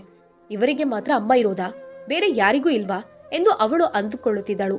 ಅಮ್ಮನನ್ನು ಹೊಗಳುವಾಗ ದಿಯಾ ಮುಖವನ್ನು ಕೋಪದಿಂದ ತಿರುಗಿಸುತ್ತಿದ್ದಳು. ಆಗ ಅವಳ ಮುಖ ಮೂಗು ಎಲ್ಲ ಕೆಂಪು ಕೆಂಪಾಗಿ ಉರಿಯುತ್ತಿತ್ತು. ಎಷ್ಟೋ ಸಲ ಕೋಪ ಬಂದಾಗ ನೀರು ಕುಡಿದರೂ ಆ ಕೋಪ ತಣ್ಣಗಾಗುತ್ತಿರಲಿಲ್ಲ. ಅವಳಿಗೆ ಎಷ್ಟೇ ಹೇಳಿದ್ರು, ಎಷ್ಟೇ ಅರ್ಥ ಮಾಡಿಸಿದ್ರು ಅವಳದನ್ನು ಒಪ್ಪಿಕೊಳ್ಳಲು ತಯಾರಿರಲಿಲ್ಲ. ಒಂದು ದಿನ ಸುಧಾರ್ ಅವರು ಬಾಲ್ಕನಿಯಲ್ಲಿ ನಿಂತು ಹೊರಗಡೆ ನೋಡುತ್ತಿದ್ದರು. ಆಗ ಶಿವನ ಕೋಣೆಯಿಂದ ಜೋರಾಗಿ ಮಾತುಕತೆ ಕೇಳಿಸ್ತಿತ್ತು. ಏನದು ಜೋರಾಗಿ ಮಾತುಕತೆ ಕೇಳ್ತಿದ್ಯಲ್ಲ, ಜಗಳವಾಡ್ತಿದ್ದಾರಾ ಎಂದು ಹೇಳಿ ಗಾಬರಿಗೊಂಡು ಒಳಗಡೆ ಹೋದ್ರು. ಆಗ ಬಾಗಿಲು ಹತ್ತಿರ ಸಮೀಪಿಸುತ್ತಿರುವಂತೆ, ಅಮ್ಮ ಅಮ್ಮ ಅಂತ ಹೇಳ್ತೀರಾ, ಅಮ್ಮನನ್ನು ಬಿಟ್ಟು ಬೇರೆ ಏನು ನಿಮ್ಮ ಬಾಯಲ್ಲಿ ಬರೋದಿಲ್ವಾ? ಹೌದು, ನಿಮ್ಮ ಅಮ್ಮ ತ್ಯಾಗಶಾಲಿ, ನಿಮ್ಗೋಸ್ಕರ ತುಂಬಾ ತ್ಯಾಗ ಮಾಡಿದಾರಂತ ಪ್ರತಿ ಬಾರಿಯೂ ಹೇಳ್ತಿದ್ದೀರಲ್ಲ. ಬೇರೆ ಯಾವ ತಾಯಿನೂ ತ್ಯಾಗ ಮಾಡೋದಿಲ್ವಾ? ತಮ್ಮ ಮಕ್ಕಳಿಗಾಗಿ ಎಲ್ಲ ಅಮ್ಮಂದಿರು ತ್ಯಾಗ ಮಾಡ್ತಿರ್ತಾರೆ. ನಿಮ್ಮ ಅಮ್ಮ ಒಬ್ರೇ ಅಲ್ಲ ಈ ರೀತಿ ತ್ಯಾಗ ಮಾಡಿದ್ದು ಎಂದು ದಿಯಾ ಕೋಪದಲ್ಲಿ ಹೇಳ್ತಾಳೆ. ಅಮ್ಮನನ್ನು ಬಿಟ್ಟು ಬೇರೆ ಏನು ನಿಮ್ಗೆ ಕಾಣಿಸೋದೇ ಇಲ್ಲ. ಆಯ್ತು ತಾನೆ, ಅರ್ಥ ಆಯ್ತು. ಆದ್ರೆ ಸ್ವಲ್ಪ ಮೆತ್ತಗೆ ಹೇಳು. ಇದನ್ನು ಅಮ್ಮ ಕೇಳಿಸಿಕೊಂಡ್ರೆ ತುಂಬಾ ಬೇಸರ ಪಡಬಹುದು. ಅಲ್ಲ, ಇದೇ ವಿಷಯದಲ್ಲಿ ನಾನು ನಿಮ್ಮ ಹತ್ರ ಮಾತನಾಡ್ತಿದ್ದೇನೆ, ಪುನಃ ಅಮ್ಮ ಅಂತ ಹೇಳ್ತಿದ್ದೀರಲ್ಲ. ನಾನು ಮೆತ್ತಗೆ ಮಾತನಾಡು ಅಂತ ಹೇಳಿದ್ನಲ್ಲ, ಇದನ್ನು ಕೇಳಿದ್ರೆ ಅಮ್ಮನಿಗೆ ಇಷ್ಟವಾಗ್ಲಿಕ್ಕಿಲ್ಲ. ಏನ್ ಶಿವ, ಅಮ್ಮ ಅಮ್ಮ ಅಂತ ಸಣ್ಣ ಮಕ್ಕಳಾಗಿ ಹೇಳ್ತಿದ್ದೀರಾ? ನಿಮ್ಗೆ ಮದುವೆ ಆಗಿದೆ ಅಂತ ಮರೆತು ಬಿಟ್ಟಿದ್ದೀರಾ? ಅಮ್ಮನಿಗೆ ಕೇಳಿದ್ರೆ ಕೇಳಲಿ ಬಿಡಿ, ಕೇಳಿದ್ರೆ ಇನ್ನೂ ಒಳ್ಳೇದಾಯ್ತು. ದಿಯಾ ತನ್ನ ಧ್ವನಿಯನ್ನು ಹೆಚ್ಚಿಸುತ್ತಾ, ಕೇಳಲಿ, ಏನಾಗುತ್ತೆ ಅಂತ ನಾನು ನೋಡುತ್ತೇನೆ ಅಂತ ಹೇಳಿದ್ಲು. ಆಗ ಶಿವ ಬಂದು ಆಕೆಯ ಬಾಯಿಗೆ ಕೈಯಿಟ್ಟ. ಮತ್ತಲ್ಲಿ ಏನು ನಡೆಯಿತು ಎಂದು ಸುಧಾ ಮೇಡಮ್ಗೆ ಗೊತ್ತಾಗ್ಲಿಲ್ಲ. ಆದ್ರೆ ಆ ಜಗಳವಾದ ನಂತರ ದಿಯಾ ಮತ್ತು ಶಿವ ಸುಧಾ ಮೇಡಮ್ ಅವರನ್ನು ತುಂಬಾ ಸಂತೋಷವಾಗಿರಲು ಪ್ರಯತ್ನಿಸುತ್ತಿದ್ದರು. ತುಂಬಾ ಚೆನ್ನಾಗಿ ಮಾತನಾಡಿಕೊಂಡು ವ್ಯವಹರಿಸುತ್ತಿದ್ದಳು. ಎಲ್ಲಾ ಕೆಲಸದಲ್ಲೂ ಅತ್ತೆ ಅತ್ತೆ ಎಂದು ಕರೆಯುತ್ತಲೇ ಅವರನ್ನೇ ಮುಂದಕ್ಕೆ ತರುತ್ತಿದ್ದಳು. ಯಾಕಾಗಿ ಈ ರೀತಿ ದಿಯಾಳ ವರ್ತನೆಯಲ್ಲಿ ಬದಲಾಗಿದೆ, ಶಿವ ಏನು ಹೇಳಿದ ಎಂದು ಸುಧಾ ಅವರು ಯೋಚಿಸುತ್ತಿದ್ದರು. ಆದ್ರೆ ಸುಧಾರ್ ಅವರು ತನ್ನ ಮಗನಿಗೆ ಯಾವುದೇ ಕಾರಣಕ್ಕೂ ಅವರ ಜಗಳದ ವಿಷಯ ನನಗೆ ಗೊತ್ತಾಗಿದೆ ಎಂದು ತಿಳಿಯಬಾರದು ಎಂದು ಅವರಿಗೆ ಅರಿವಿಗೆ ಬರದ ಹಾಗೆ ಮಾಡಿದ್ರು. ತನ್ನ ನೋವಿನ ವಿಷಯವನ್ನು ಅವರಲ್ಲಿ ಕೇಳಲೇ ಇಲ್ಲ. ಆದ್ರೆ ನಾನಿನ್ನು ನನ್ನ ಮಗನಿಂದ ಸ್ವಲ್ಪ ದೂರ ಇರಬೇಕು, ಇದರಿಂದ ನಮ್ಮ ಜೀವನದಲ್ಲಿ ಸ್ವಲ್ಪ ಬೇಸರ ಉಂಟಾಗುತ್ತಿದೆ ಎಂದು ಅಂದುಕೊಂಡ್ರು. ಪ್ರತಿ ಬೆಳಗ್ಗೆನೂ ಸಂಜೆಯೂ ಮೂವರು ಒಟ್ಟಿಗೆ ಹೋಗುತ್ತಿದ್ದರು. ಆದ್ರೆ ಈಗೀಗ ದಿಯಾ ಮತ್ತು ಶಿವ ವಾಕಿಂಗ್ ಹೊರಟಾಗ, ತನಗೆ ಆರೋಗ್ಯ ಸರಿಯಿಲ್ಲ, ಇವತ್ತು ಕೂಡೋದಿಲ್ಲ, ಈಗ ಬರೋದಿಲ್ಲ, ನಾಳೆ ಬರುತ್ತೇನೆಂದೆಲ್ಲ ಹೇಳಿ ಆ ದಿನ ಹೋಗುತ್ತಿರಲಿಲ್ಲ. ಸುಧಾರವರಿಗೆ ಮಗ ಮತ್ತು ಸೊಸೆ ಒಟ್ಟಿಗೆ ಇರಲಿ, ಅವರು ಸಂತೋಷದಿಂದ ಜೀವನ ಸಮಯ ಕಳೆಯಲಿ ಎಂದು ಬಯಸುತ್ತಿದ್ರು. ಅಡುಗೆ ಮನೆಯಲ್ಲಿ ಕೆಲಸ ಮಾಡುವುದರಿಂದ ಹಿಡಿದು ಬಟ್ಟೆ ಖರೀದಿಸುವುದು, ಏನೇ ಒಂದು ಸಾಂಬಾರ್ ಮಾಡುವುದಾದ್ರೂ ಅದನ್ನು ಸೊಸೆಯಲ್ಲಿ ಕೇಳಿ ಅವಳ ಅಭಿಪ್ರಾಯಕ್ಕೆ ಅನುಗುಣವಾಗಿ ಮಾಡಲು ಪ್ರಯತ್ನಿಸುತ್ತಿದ್ದರು. ಸುಧಾ ಮೇಡಮ್ ಈಗ ಎಲ್ಲಾ ವಿಷಯದಲ್ಲೂ ದಿಯಾಳ ಇಷ್ಟ ಕಷ್ಟಗಳಿಗೆ ಅನುಗುಣವಾಗಿ ಎಲ್ಲಾ ಕೆಲಸ ಕಾರ್ಯಗಳನ್ನು ಮಾಡುತ್ತಿದ್ರು. ಎಲ್ಲವನ್ನೂ ಅವಳ ಇಚ್ಛೆಯಂತೆ ಮಾಡಲು ಹೇಳುತ್ತಿದ್ರು. ಆದ್ರೂ ಕೆಲವೊಂದು ಸಲ ಅವಳು ಅಷ್ಟೊಂದು ಸಂತೋಷವಾಗಿ ಇರ್ತಿರ್ಲಿಲ್ಲ. ಶಿವ ಅವಳಿಗೆ ಅರ್ಥ ಮಾಡಿಸುತ್ತಿದ್ದ. ಅಮ್ಮ ಮನೆಯ ಎಲ್ಲಾ ಕೆಲಸ ವ್ಯವಹಾರದಿಂದ ದೂರ ಇರುತ್ತಿದ್ದರು. ಅಮ್ಮ ದಿಯಾಳಿಗೆ ಮಹತ್ವವನ್ನು ನೀಡಿದ್ದರು. ದಿಯಾ ಮಾತ್ರ ಸಂತೋಷವಾಗುತ್ತಿರಲಿಲ್ಲ. ಇದನ್ನು ನೋಡುತ್ತಿದ್ದ ಶಿವ ತುಂಬಾ ದುಃಖ ಪಡುತ್ತಿದ್ದ. ಶಿವನಿಗೂ ಎಷ್ಟೇ ಪ್ರಯತ್ನಿಸಿದರೂ ಸರಿದೂಗಿಸಲು ಸಾಧ್ಯವಾಗುತ್ತಿರಲಿಲ್ಲ. ಹೇಳಿಕೊಳ್ಳಲು ಅವನು ಜಿಲ್ಲೆಯ ಕಲೆಕ್ಟರ್ ಆಗಿದ್ದ, ಆದರೆ ತನ್ನ ಒಂದು ಪತ್ನಿಯನ್ನು ಸಂತೋಷವಾಗಿರಿಸಲು ಸಾಧ್ಯವಾಗುತ್ತಿರಲಿಲ್ಲ. ಅವನು ತುಂಬಾ ಸಂಕಟ ಪಡುತ್ತಿದ್ದ. ಆದರೆ ಎಷ್ಟೇ ಪ್ರಯತ್ನಿಸಿದರೂ ಅದು ಸಾಧ್ಯ ಇಲ್ಲ ಎನ್ನುವಾಗ ಏನು ಮಾಡಲು ಸಾಧ್ಯ? ನಮ್ಮ ದೇಶದ ಕಾನೂನು ಅದೇ ರೀತಿ. ಪ್ರತಿಯೊಬ್ಬರಿಗೂ ಅವರದೇ ಆದ ರೀತಿಯಲ್ಲಿ ಜೀವಿಸುವ ಅಧಿಕಾರ, ಹಕ್ಕು ಇದೆ. ಯಾರು ಬಲಾತ್ಕಾರ ಮಾಡಲು ಸಾಧ್ಯ ಇಲ್ಲ. ಶಿವ ಬೆಳಗ್ಗೆ ಎದ್ದು ಮತ್ತು ಸಂಜೆ ಬಂದು ತನ್ನ ಅಮ್ಮನ ಹತ್ತಿರ ಕೂತು ಯೋಗಕ್ಷೇಮ ವಿಚಾರಿಸುತ್ತಿದ್ದ. ಆದರೆ ದಿಯಾಳ ಓರೆ ನೋಟವು ಅವನನ್ನು ತುಂಬಾ ನೋವು ಮಾಡ್ತಿತ್ತು. ಅವನು ಅಮ್ಮ ಮತ್ತು ಹೆಂಡತಿ ನಡುವೆ ಸಿಕ್ಕಿಬಿದ್ದಿದ್ದ. ತನ್ನ ಹೆಂಡತಿಗೆ ಬೈದು ಜೋರು ಮಾಡಿ ಸರಿ ಮಾಡಬಹುದಿತ್ತು. ಆದ್ರೆ ಅದನ್ನು ಕೇಳಿಸಿಕೊಂಡು ಸುಮ್ಮನೆ ಇರುವವಳು ದಿಯಾ ಆಗಿರ್ಲಿಲ್ಲ. ಏನೇ ಮಾತನಾಡಿದ್ರು, ಏನೇ ಬುದ್ಧಿ ಹೇಳಿದ್ರು, ನಾನು ಮನಸ್ಸು ಮಾಡಿದ್ರೆ ನಿಮ್ಮ ಮಾನ ಮರ್ಯಾದೆ ಹರಾಜು ಮಾಡಬಹುದು. ಒಂದು ವೇಳೆ ನಿಮ್ಮ ಸಾಕು ತಾಯಿಗೋಸ್ಕರ ಹೆಂಡತಿಗೆ ಜಿಲ್ಲಾ ಕಲೆಕ್ಟರ್ ಹೊಡೆಯುತ್ತಾನೆ, ಬೈಯುತ್ತಾನೆ ಅಂತ ಗೊತ್ತಾದ್ರೆ ನಿಮ್ಮ ಮಾನ ಮರ್ಯಾದೆ ಎಲ್ಲಿಗೆ ಹೋಗಿ ಉಳಿಯಬಹುದು? ನಿಮ್ಮ ತಾಯಿಯ ಮರ್ಯಾದೆ ಏನಾಗಬಹುದು ಅಂತ ಹೇಳಿ ಹೆದರಿಸಿದ್ದಳು. ಏನೇ ಮಾತನಾಡಲು ಮುಂದೆ ಬರುವಾಗ, ಏನು ಮಾನ ಗೌರವ ಏನು ಬೇಡವಾ ಎಂದು ಕೇಳಿ ಬಾಯಿ ಮುಚ್ಚಿಸುತ್ತಿದ್ದಳು. ಅದರಿಂದ ಅವನು ಸುಮ್ಮನೆ ಶಾಂತವಾಗಿದ್ದುಕೊಂಡು ನಮ್ಮ ಕುಟುಂಬದ ಮಾನ ಮರ್ಯಾದೆಯನ್ನು ಕಾಪಾಡಿಕೊಳ್ಳಬೇಕು ಎಂದು ಬಯಸಿದ್ದ. ಇವಳ ಜೊತೆ ಮಾತನಾಡಿ ನಾನು ಸುಮ್ಮನೆ ಯಾಕೆ ಬೆತ್ತ ಕೊಟ್ಟು ಪೆಟ್ಟು ತಿನ್ನಬೇಕು ಎಂದು ಅಂದುಕೊಂಡಿದ್ದ. ಇದರಿಂದ ಮೌನವಾಗಿರುವುದೇ ಲೇಸು. ಎಷ್ಟೇ ಹೇಳಿದ್ರೂ ಅರ್ಥ ಆಗುವ ಜಾತಿಯದ್ದಾಗಿರಲಿಲ್ಲ. ಸುಧಾ ಅವರು ಒಬ್ರು ಶಿಕ್ಷಕರಾಗಿ ಹೇಗೆ ಇರಬೇಕು, ಯಾವ ರೀತಿ ನಡೆಯಬೇಕು ಎಲ್ಲವೂ ಚೆನ್ನಾಗಿ ತಿಳಿದಿದ್ದರು. ಅವರಿಗೆ ಅವಳು ಮಾಡುವ ರೀತಿಯನ್ನು ತಿದ್ದಿ ಬುದ್ಧಿ ಹೇಳಿ ಜೋರು ಮಾಡಿ ಸರಿ ಮಾಡಬಹುದಿತ್ತು. ಆದ್ರೆ ಅದೆಲ್ಲ ಅಂಥದ್ರಲ್ಲಿ ನಡೆಯುವುದಲ್ಲ. ಸುಧಾ ಮೇಡಮ್ ತುಂಬಾ ಶಾಂತವಾಗಿ ಅವಳ ಸೈಲೆಂಟ್ ಆದ ಸ್ವಭಾವವನ್ನು ಅರ್ಥ ಮಾಡಿಕೊಂಡಿದ್ದರು. ಅವಳ ವರ್ತನೆಯಲ್ಲಿ ಅವಳು ಏನಂದುಕೊಳ್ಳುತ್ತಿದ್ದಾಳೆ ಎಂದು ಅದು ಅವರಿಗೆ ಚೆನ್ನಾಗಿ ಗೊತ್ತಾಗ್ತಿತ್ತು. ಅವರು ಅವಳನ್ನು ಪ್ರೀತಿಯಿಂದ, ಅನುಕಂಪದಿಂದ, ಸ್ನೇಹದಿಂದ ಹತ್ರ ಮಾಡಿ ಅವಳ ಜೊತೆ ಅನ್ಯೋನ್ಯವಾಗಿರಲು ತುಂಬಾ ಸಲ ಪ್ರಯತ್ನ ಪಟ್ರು. ಆದ್ರೆ ದಿಯಾ ಕಾಡು ಜಾತಿಯ ಹೆಣ್ಣಾಗಿದ್ದಳು. ಯಾವುದನ್ನು ಅರ್ಥ ಮಾಡಿಕೊಳ್ಳುವ ಹೆಣ್ಣಾಗಿರ್ಲಿಲ್ಲ. ಸುಧಾ ಅವರಿಗೆ ಮಕ್ಕಳಿರ್ಲಿಲ್ಲ. ಶಿವನನ್ನು ತನ್ನ ಮಗನಂತೆ ನೋಡಿದ್ದರು. ಸೊಸೆಯನ್ನು ತನ್ನ ಮಗಳಂತೆ ನೋಡಿಕೊಳ್ಳಬೇಕೆಂದು ಅವರು ತುಂಬಾ ಆಸೆ ಪಟ್ಟಿದ್ದರು. ಆದ್ರೆ ಅವಳ ವರ್ತನೆ ದಿನದಿಂದ ದಿನಕ್ಕೆ ಜಾಸ್ತಿ ಆಗುತ್ತದೆ. ಯಾವುದೇ ರೀತಿಯಲ್ಲಿ ಒಂದಾಗಿ ಬದುಕುವ ಸೂಚನೆ ಕಂಡು ಬರಲಿಲ್ಲ. ಅವಳು ಯಾರ ಭಾವನೆಯನ್ನು ಅರ್ಥ ಮಾಡಿಕೊಳ್ಳಲಿಲ್ಲ. ಅವಳ ಉದ್ದೇಶ ಒಂದೇ ಆಗಿತ್ತು, ಶಿವನಿಂದ ಹೇಗಾದ್ರೂ ಮಾಡಿ ಸುಧಾ ಮೇಡಮ್ ಅನ್ನು ದೂರ ಮಾಡಬೇಕು. ದಿಯಾಳಿಗೆ ಹಿಂದಿನ ದಿನಗಳನ್ನು ಬದಲಾಯಿಸಲು ಖಂಡಿತ ಸಾಧ್ಯವಿರಲಿಲ್ಲ. ಆದರೆ ಮುಂದಿನ ಭವಿಷ್ಯವನ್ನು ಬದಲಾಯಿಸಬಹುದು ಎಂದು ಅಂದುಕೊಂಡಿದ್ದಳು. ಸುಧಾ ಎಂಬ ಹೆಸರನ್ನೇ ನಮ್ಮ ಸಂಸಾರದಲ್ಲಿ ನೋಡಬಾರ್ದು, ಕಾಣಬಾರ್ದು ಎಂದು ಬಯಸಿದ್ದಳು.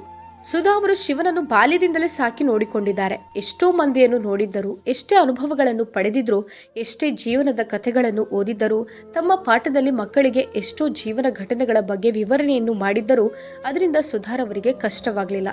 ಅವರಿಗೆ ಯಾವುದನ್ನು ಪಡೆಯಲಾಗ್ಲಿ, ಯಾವುದನ್ನು ತೆಗೆಯಲಾಗ್ಲಿ ಇಷ್ಟವಿರಲಿಲ್ಲ. ಆದರೆ ತಮ್ಮ ಸೊಸೆ ದಿಯಾಳೊಂದಿಗೆ ಜಗಳವಾಡಲು ಮನಸ್ಸಿರಲಿಲ್ಲ. ತನ್ನ ಅಧಿಕಾರವನ್ನು ಸೊಸೆ ಜೊತೆ ತೋರಿಸಲು ಇಷ್ಟವಿರಲಿಲ್ಲ. ಆದರೆ ಕೆಲವು ಸಂಬಂಧಗಳನ್ನು ನಾವು ಮಾತಿನ ಮೂಲಕ ಸರಿದೂಗಿಸಲು ಸಾಧ್ಯವೇ ಇಲ್ಲ. ನಾವು ಎಷ್ಟೇ ಪ್ರಯತ್ನಿಸಿದರೂ ಮಾತಿಗೆ ಮಾತು ಬೆಳೆದು ಅದು ದೂರವಾಗುತ್ತೆ ವಿನಃ ಹತ್ತಿರ ಬರುವುದಿಲ್ಲ. ಅದಕ್ಕೋಸ್ಕರ ನಾವು ಇಲ್ಲಿ ಶಾಂತವಾಗಿರುವುದೇ ಲೇಸು ಎಂದು ಅಂದುಕೊಂಡು ತಾನು ತನ್ನ ಅಧ್ಯಾಪಕಿ ವೃತ್ತಿಗೆ ಸೇರುತ್ತೇನೆಂದು ನಿರ್ಧಾರ ಮಾಡಿದ್ರು. ಅವರಿಗೆ ತನ್ನ ಜೀವನ ಖಾಲಿ ಎಂದಾಗಬಾರ್ದು ಎಂದು ಅವರು ಈಗ ಪ್ರತಿದಿನ ಲೈಬ್ರರಿಗೆ ಹೋಗಿ ನ್ಯೂಸ್ ಪೇಪರ್ ಓದಿ ಬರುತ್ತಿದ್ದರು. ಆಗ ಒಂದು ದಿನ ನಿವೃತ್ತಿಯಾದ ಶಿಕ್ಷಕರಿಗೆ ಪೋಸ್ಟ್ ಖಾಲಿ ಇದೆ ಎಂದು ಅಲ್ಲಿ ಒಂದು ಪೋಸ್ಟ್ ಅನ್ನು ನೋಡಿದ್ರು. ಇವರೀಗ ಮಗನ ಕೆಲಸದಿಂದಾಗಿ ತಮ್ಮ ಮನೆಯನ್ನು ಬದಲಾಯಿಸಿದ್ದರು. ಈಗ ಅವರು ಮೊದಲೇ ಇದ್ದ ಕಾಲೇಜಲ್ಲಿ ಪೋಸ್ಟ್ ಖಾಲಿ ಇತ್ತು. ಅಲ್ಲಿಗೆ ತಾನು ಹೋಗುವುದೆಂದು ಮಗನಲ್ಲಿ ಒಂದು ದಿನ ರಾತ್ರಿ ಬಂದು ಹೇಳಿದ. ಮಗ, ಯಾಕಮ್ಮ ನೀನು ಈ ವಯಸ್ಸಲ್ಲಿ ಹೋಗ್ಬೇಕು? ಈಗ ನಮ್ಮಲ್ಲಿ ಬೇಕಾದಷ್ಟು ಹಣ ಇದೆಯಲ್ಲ, ಇಷ್ಟೊಂದು ಹಣ ಸಂಪಾದನೆ ಮಾಡಿ ನಾವು ಎಲ್ಲಿಡೋದು? ಬೇಡಮ್ಮ, ಈ ವಯಸ್ಸಲ್ಲಿ ನೀನು ದುಡಿಯಲು ಹೋಗ್ಬೇಡ. ನಿನ್ಗೆ ಹಣದ ಅಗತ್ಯನೂ ಇಲ್ಲ. ಇಲ್ಲ ಮಗನೇ, ನಾನು ಹಣಕ್ಕಾಗಿ ಹೋಗ್ತಿಲ್ಲ, ಆದ್ರೆ ನನ್ನ ಮನಸ್ಸಿನ ಶಾಂತಿಗಾಗಿ ಹೋಗುತ್ತಿದ್ದೇನೆ. ನನಗೆ ನನ್ನ ಹಳ್ಳಿಯ ಸಹಪಾಠಿಗಳು, ಗೆಳತಿಯರು ನೆನಪಾಗ್ತಿದ್ದಾರೆ ಮತ್ತು ನನ್ನ ವಿದ್ಯಾರ್ಥಿಗಳು ನನ್ನ ಹಿಂದೆನೆ ಮೇಡಮ್ ಮೇಡಮ್ ಎಂದು ಬರುತ್ತಿದ್ದಾರಲ್ಲ, ಅವರೆಲ್ಲ ನೆನಪಿಗೆ ತುಂಬಾ ಕಾಡ್ತಿದ್ದಾರೆ. ನಾನು ಕೆಲವೊಂದ್ಸಲ ಅವರನ್ನು ಜೋರು ಮಾಡ್ತಿದ್ದೆ, ಕೆಲವೊಂದ್ಸಲ ಬೈತಿದ್ದೆ, ಮತ್ತೆ ಕೆಲವೊಂದ್ಸಲ ಹೊಡೆಯುತ್ತಿದ್ದೆ, ಹೊರಗಡೆ ಹಾಕ್ತಿದ್ದೆ. ಆದ್ರೆ ತಮಾಷೆ ಖುಷಿ ಕೊಡುವಂಥದ್ದು ಏನಂದ್ರೆ ಅವರು ಪುನಃ ನನ್ನ ಹಿಂದೆ ಹಿಂದೆ ಬರ್ತಿದ್ರು. ಅವರೆಲ್ಲ ನನಗೆ ತುಂಬಾ ನೆನಪಾಗ್ತಿದ್ದಾರೆ. ಆ ಕಾಲೇಜು ತುಂಬಾ ನೆನಪುಗಳನ್ನು ತಂದುಕೊಡುತ್ತೆ. ಅವರು ಆ ಕಾಲೇಜಿನ ವಿಷಯಗಳನ್ನು ಹೇಳುವಾಗ ಅವರ ಮುಖದಲ್ಲಿ ಖುಷಿ ಎದ್ದು ಕಾಣ್ತಿತ್ತು. ಅದನ್ನು ಶಿವ ಅರ್ಥ ಮಾಡಿಕೊಂಡ. ಮತ್ತೆ ಶಿವ ಅಮ್ಮನ ನಿರ್ಧಾರ ನಿರಾಕರಿಸಲಿಲ್ಲ. ಅವರ ಇಷ್ಟದಂತೆ ಅವರು ಸ್ವಲ್ಪ ನೆಮ್ಮದಿಯಾಗಿರ್ಲಿ ಎಂದು ಭಾವಿಸಿದ. ಈ ವಿಷಯ ದಿಯಾಳಿಗೆ ಗೊತ್ತಾಯಿತು. ತುಂಬಾ ಸಂತೋಷದಿಂದ ನಿಂತ ಕಾಲು ನೆಲದಲ್ಲಿ ನಿಲ್ಲುತ್ತಿರಲಿಲ್ಲ. ಓಡಾಡಿಕೊಂಡು ಬಂದು, ಅತ್ತೆ, ನಾನು ನಿಮ್ಮ ಬ್ಯಾಗ್ಗಳನ್ನು ಪ್ಯಾಕ್ ಮಾಡೋದಕ್ಕೆ ಸಹಾಯ ಮಾಡುತ್ತೇನೆ ಎಂದು ನಗುತ್ತಾ ಹೇಳಿದಳು. ಬೇಡಮ್ಮ, ನಾನಾಗ್ಲೇ ಪ್ಯಾಕ್ ಮಾಡಿಟ್ಟಿದ್ದೇನೆ. ನೀನು ನನ್ನ ಬ್ಯಾಗ್ ಪ್ಯಾಕ್ ಮಾಡೋದಕ್ಕೆ ಕಷ್ಟಪಡಬೇಡ. ಅದರ ಅಗತ್ಯ ಇಲ್ಲ. ಇದನ್ನು ಕೇಳಿದ ದಿಯಾ ಮಾತನ್ನಲ್ಲಿಗೆ ಬಿಟ್ಟು ಒಳಗಡೆ ಹೋದಳು. ನಂತರ ಜೋರಾಗಿ ಕರೆದು ನಾನು ಹೋಗಿ ಬರುತ್ತೇನೆ ಎಂದು ಸುಧಾ ಮೇಡಮ್ ಹೇಳಿದ್ರು. ಎಷ್ಟೇ ಕರೆದರೂ ದಿಯಾ ಹೊರಗಡೆ ಬರಲೇ ಇಲ್ಲ. ಕೊನೆಗೆ ಸುಧಾ ಮೇಡಮ್ ತನ್ನ ಮಗನ ಜೊತೆ ಕಾರಲ್ಲಿ ಕಾಲೇಜ್ಗೆ ಹೋಗಿ ಪ್ರಾಂಶುಪಾಲರ ಕೊಠಡಿಗೆ ಹೋದ್ರು. ಅಲ್ಲಿ ಪ್ರಾಂಶುಪಾಲರು ಸುಧಾರನ್ನು ಕಂಡು ಆದರದಿಂದ ಸ್ವಾಗತಿಸಿದ್ರು. ಅಲ್ಲಿ ನಿಂತಿದ್ದ ಶಿವನನ್ನು ಕಂಡು ಪ್ರಾಂಶುಪಾಲರು ಅಂದುಕೊಂಡ್ರು, ಈಗ ಇವನು ಮನೆಯಿಂದ ಹೊರಗೆ ಹಾಕಿದ್ದಾನೆಂದು. ಆದ್ರೆ ನಾನು ಹೋಗುತ್ತೇನೆಂದು ಅಮ್ಮ ಹೇಳಿದಾಗ ಅಮ್ಮನನ್ನು ತಬ್ಬಿಕೊಂಡ. ಅವನ ಕಣ್ಣಲ್ಲಿ ನೀರಿತ್ತು. ಅದನ್ನು ಪ್ರಾಂಶುಪಾಲರು ನೋಡಿದ್ರು. ಆದ್ರೆ ಸುಧಾರವರು ಕಣ್ಣೀರನ್ನು ಇಳಿಯದಂತೆ ಸಂಭಾಳಿಸಿ ದುಃಖವನ್ನು ತಡೆದರು. ಸುಧಾರಿಗೆ ಗೊತ್ತಿತ್ತು, ಒಂದು ವೇಳೆ ಅವರು ಕಣ್ಣೀರ ಹಾಕಿದ್ರೆ ಅವರ ಮಗ ಅವರನ್ನು ಅಲ್ಲಿ ಬಿಟ್ಟು ಹೋಗುತ್ತಿರಲಿಲ್ಲ. ಅದಕ್ಕೋಸ್ಕರ ಸಮಾಧಾನ ಮಾಡಿಕೊಂಡರು. ನಗುತ್ತಾ ಅವನಿಗೆ ವಿದಾಯ ಹೇಳಿ ಕಳುಹಿಸಿದ್ರು. ಮಗ ಹೊರಟು ಹೋದ. ತಕ್ಷಣ ತನ್ನಲ್ಲಿ ಅಡಗಿಸಿಕೊಂಡಿದ್ದ ದುಃಖವನ್ನು ಒಮ್ಮೆಲೆ ಉಫ್ ಎಂದು ಜೋರಾಗಿ ಅತ್ತರು. ಆಗ ಸುಧಾರ ಗೆಳತಿ ಮಮತಾ ಮೇಡಮ್, ಏನ್ ಸುಧಾ ಮೇಡಮ್, ನಿಮ್ಮ ಮಗ ಒತ್ತಾಯದಿಂದ ನಿಮ್ಮನ್ನು ಹೊರಗೆ ಹಾಕಿದ್ನಾ ಎಂದು ಕೇಳಿದ್ರು. ಆಗ ಪ್ರಾಂಶುಪಾಲರು ಹೇಳಿದ್ರು, ಈಗಿನ ಕಾಲದ ಮಕ್ಕಳನ್ನು ನಾವು ಕಷ್ಟಪಟ್ಟು ಬಹಳ ಉನ್ನತವಾದ ಸ್ಥಾನಕ್ಕೆ ತಂದು ನಿಲ್ಲಿಸ್ತೇವೆ.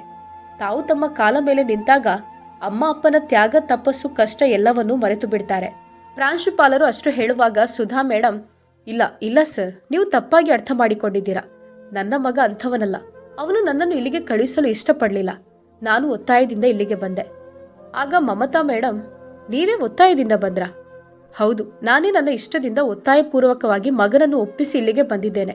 ಆದರೆ ನನ್ನ ಸೊಸೆಯಿಂದಾಗಿ ಈ ರೀತಿ ಬರಬೇಕಾದ ಪರಿಸ್ಥಿತಿ ಉಂಟಾಯಿತು ಎಂದು ಸೊಸೆ ಮಾಡುತ್ತಿದ್ದ ದುರ್ವರ್ತನೆಯ ಬಗ್ಗೆ ಪ್ರಾಂಶುಪಾಲರು ಮತ್ತು ಮೇಡಮ್ಗೆ ಎಲ್ಲಾ ವಿವರಿಸಿ ಹೇಳಿದ್ರು.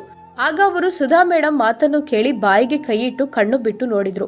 ಆಗ ಮಮತಾ ಮೇಡಮ್ ಹೇಳಿದ್ರು, ನಾನು ನಿಮ್ಮ ಸ್ಥಳದಲ್ಲಿ ಇದ್ದಿದ್ರೆ ಇಷ್ಟೊಂದು ತ್ಯಾಗವನ್ನು ಮಾಡಿದ ನಂತರ ಇಷ್ಟು ಕಷ್ಟದ ಹೆಜ್ಜೆಯನ್ನು ತೆಗೆಯುತ್ತಿರಲಿಲ್ಲ.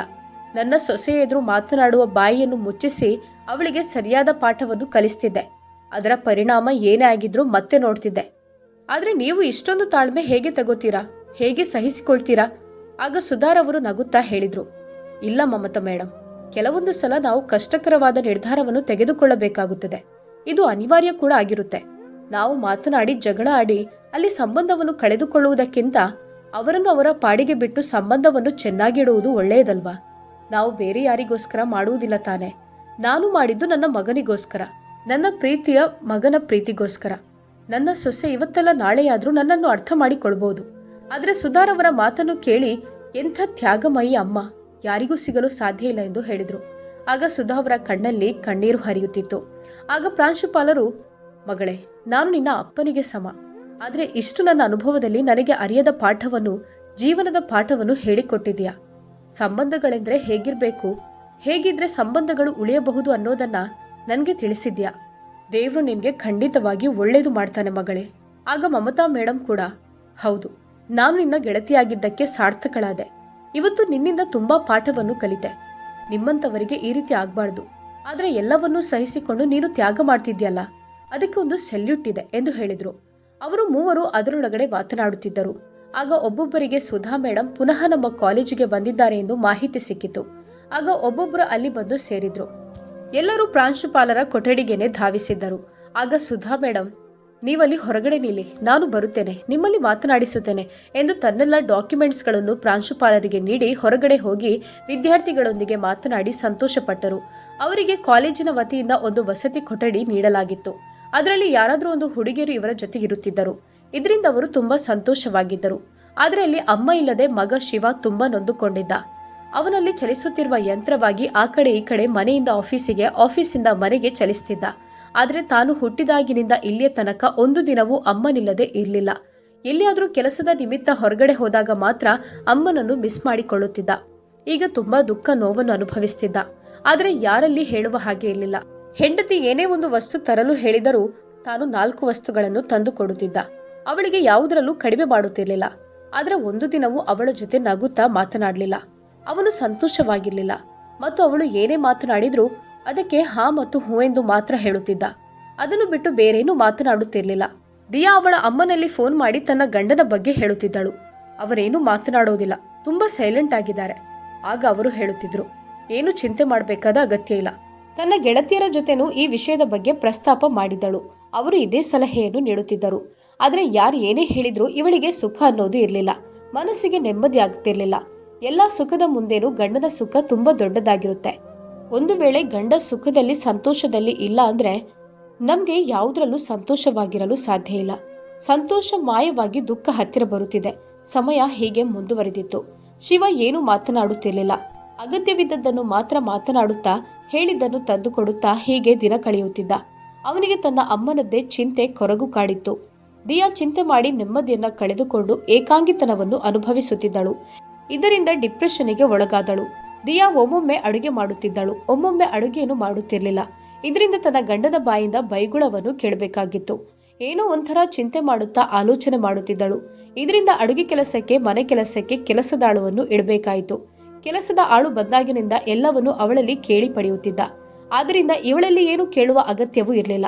ಈಗ ಶಿವ ಮತ್ತು ದಿಯಾ ಅಲ್ಪ ಸ್ವಲ್ಪ ಮಾತನಾಡುತ್ತಿದ್ದು ದೂರವಾಗ್ತಾ ಬಂತು. ಅವರಿಬ್ಬರು ಅವರಷ್ಟಕ್ಕೆ ಕುಳಿತುಕೊಳ್ಳುತ್ತಿದ್ದರು.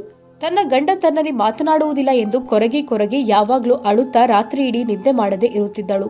ಬೆಳಗಾಗುವಾಗ ಅವಳಿಗೆ ನಿದ್ದೆ ಮಂಪರಲ್ಲಿ ಎಚ್ಚರವಾಗುತ್ತಿರಲಿಲ್ಲ. ಶಿವ ಬೆಳಗ್ಗೆ ಹೊತ್ತು ಇಡೀ ಕೆಲಸ ಮಾಡಿ ತುಂಬಾ ಸುಸ್ತಾಗಿ ಮನೆಗೆ ಬರುತ್ತಿದ್ದ. ಬಂದಾಗ ಸ್ನಾನ ಮಾಡಿ ತಿಂಡಿ ಮಾಡಿ ಮಲಗಿದ್ರೆ ಆಗ್ಲೇ ನಿದ್ದೆ ಬರ್ತಿತ್ತು.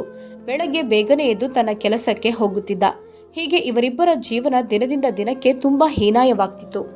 ಒಂದು ದಿನ ದಿಯಾ ಅಮ್ಮನ ಮನೆಗೆ ಬರ್ತಾಳೆ. ಆಗ ದಿಯಾಳ ವರ್ತನೆಯನ್ನು ಕಂಡು ಅವರಿಗೆ ಒಂಥರ ಅನ್ನಿಸುತ್ತೆ. ನಮ್ಮ ಮಗಳು ಸರಿಯಾಗಿ ನಡೆದುಕೊಳ್ಳುತ್ತಿಲ್ಲ, ಏನೋ ಒಂಥರ ಆಗ್ತಿದೆ, ಇದು ಸರಿಯಿಲ್ಲ ಅಂತ ಅನ್ನಿಸ್ತು. ಅದಕ್ಕೆ ಕಾರಣ ಬೇರೆ ಯಾರೂ ಆಗಿರಲಿಲ್ಲ, ಅವಳ ಅಮ್ಮನೇ ಆಗಿದ್ರು. ಯಾಕಂದ್ರೆ ಮದುವೆಯಾದ ಸಮಯದಲ್ಲಿ ಮಗಳಿಗೆ ಆಗಾಗ ಫೋನ್ ಮಾಡಿ, ಅದು ನಿನ್ನ ಅತ್ತೆಯಲ್ಲ, ನಿನ್ನ ಗಂಡನ ಚಿಕ್ಕಮ್ಮ, ಅವರು ಹೇಳಿದಾಗೆ ನೀನು ಕೇಳಿಕೊಂಡು ಇರಬೇಕು ಅಂತ ಏನೂ ಇಲ್ಲ, ಅವರಿಗೆ ಮಹತ್ವ ಕೊಡಬೇಕಾಗಿಲ್ಲ, ಶಿವನ ಜೀವನದಿಂದ ಅವರನ್ನು ಬೇಗನೆ ಹೊರಗೆ ಹಾಕಬೇಕು ಅಂತ ಹೇಳಿಕೊಡುತ್ತಿದ್ರು. ಅಮ್ಮ ಹೇಳಿದ ಹಾಗೆ ದಿಯಾ ಮಾಡಿದ್ದಳು. ಆದರೆ ಸುಧಾರವರ ಪ್ರೀತಿಯನ್ನು ದಿಯಾ ಅರ್ಥ ಮಾಡಿಕೊಳ್ಳಲಿಲ್ಲ. ಅವರು ಅವರ ಮಗನಿಗೆ ತೋರಿಸುವ ಪ್ರೀತಿ, ಅವರ ಮಗ ಎತ್ತರವಾದ ಉನ್ನತಿಗಾಗಿ ಶ್ರಮಿಸಿದ ತ್ಯಾಗ, ಪರಿಶ್ರಮವನ್ನು ಲೆಕ್ಕಕ್ಕಿಡದೆ ದಿಯಾಳಿಗೆ ಎಡವಿತ್ತು. ಎಲ್ಲ ಇದ್ರೂ ಯಾವ ಖುಷಿಯನ್ನು ಪಡೆಯದೆ ಕೊರಗ್ತಿದ್ಲು. ಅವಳ ಅಮ್ಮನಿಗೆ ತಾನು ಮಾಡಿದ ತಪ್ಪಿನ ಅರಿವಾಯಿತು. ಮಗಳೇ, ನಿನ್ನ ಅತ್ತೆ ನಿಜವಾಗ್ಲೂ ಸತ್ಯದ ಮೂರ್ತಿಯಾಗಿದ್ದಾರೆ. ಅವರು ಶಿವನಿಗೆ ಹೃದಯದಿಂದ ತುಂಬ ಪ್ರೀತಿಯನ್ನು ನೀಡಿದ್ದಾರೆ. ಅವನಿಗೋಸ್ಕರ ಅವರ ಜೀವನವನ್ನೇ ಸಮರ್ಪಿಸಿದ್ದಾರೆ.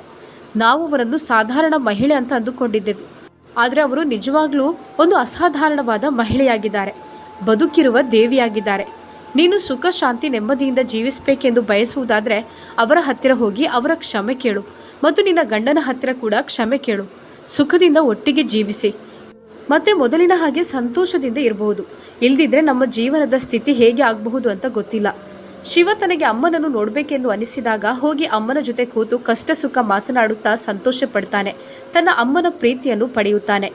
ಅಮ್ಮ ದೂರ ಇದ್ರೂ ಕೂಡ ಅವರ ಪ್ರೀತಿಯನ್ನು ಪಡೆಯುತ್ತಿದ್ದಾನೆ. ಆದರೆ ನೀವಿಲ್ಲಿ ಗಂಡ ಹೆಂಡತಿ ಪ್ರೀತಿ ಇಲ್ಲದೆ ದೂರವಾಗಿ ಬಿಟ್ಟಿದ್ದೀರಾ.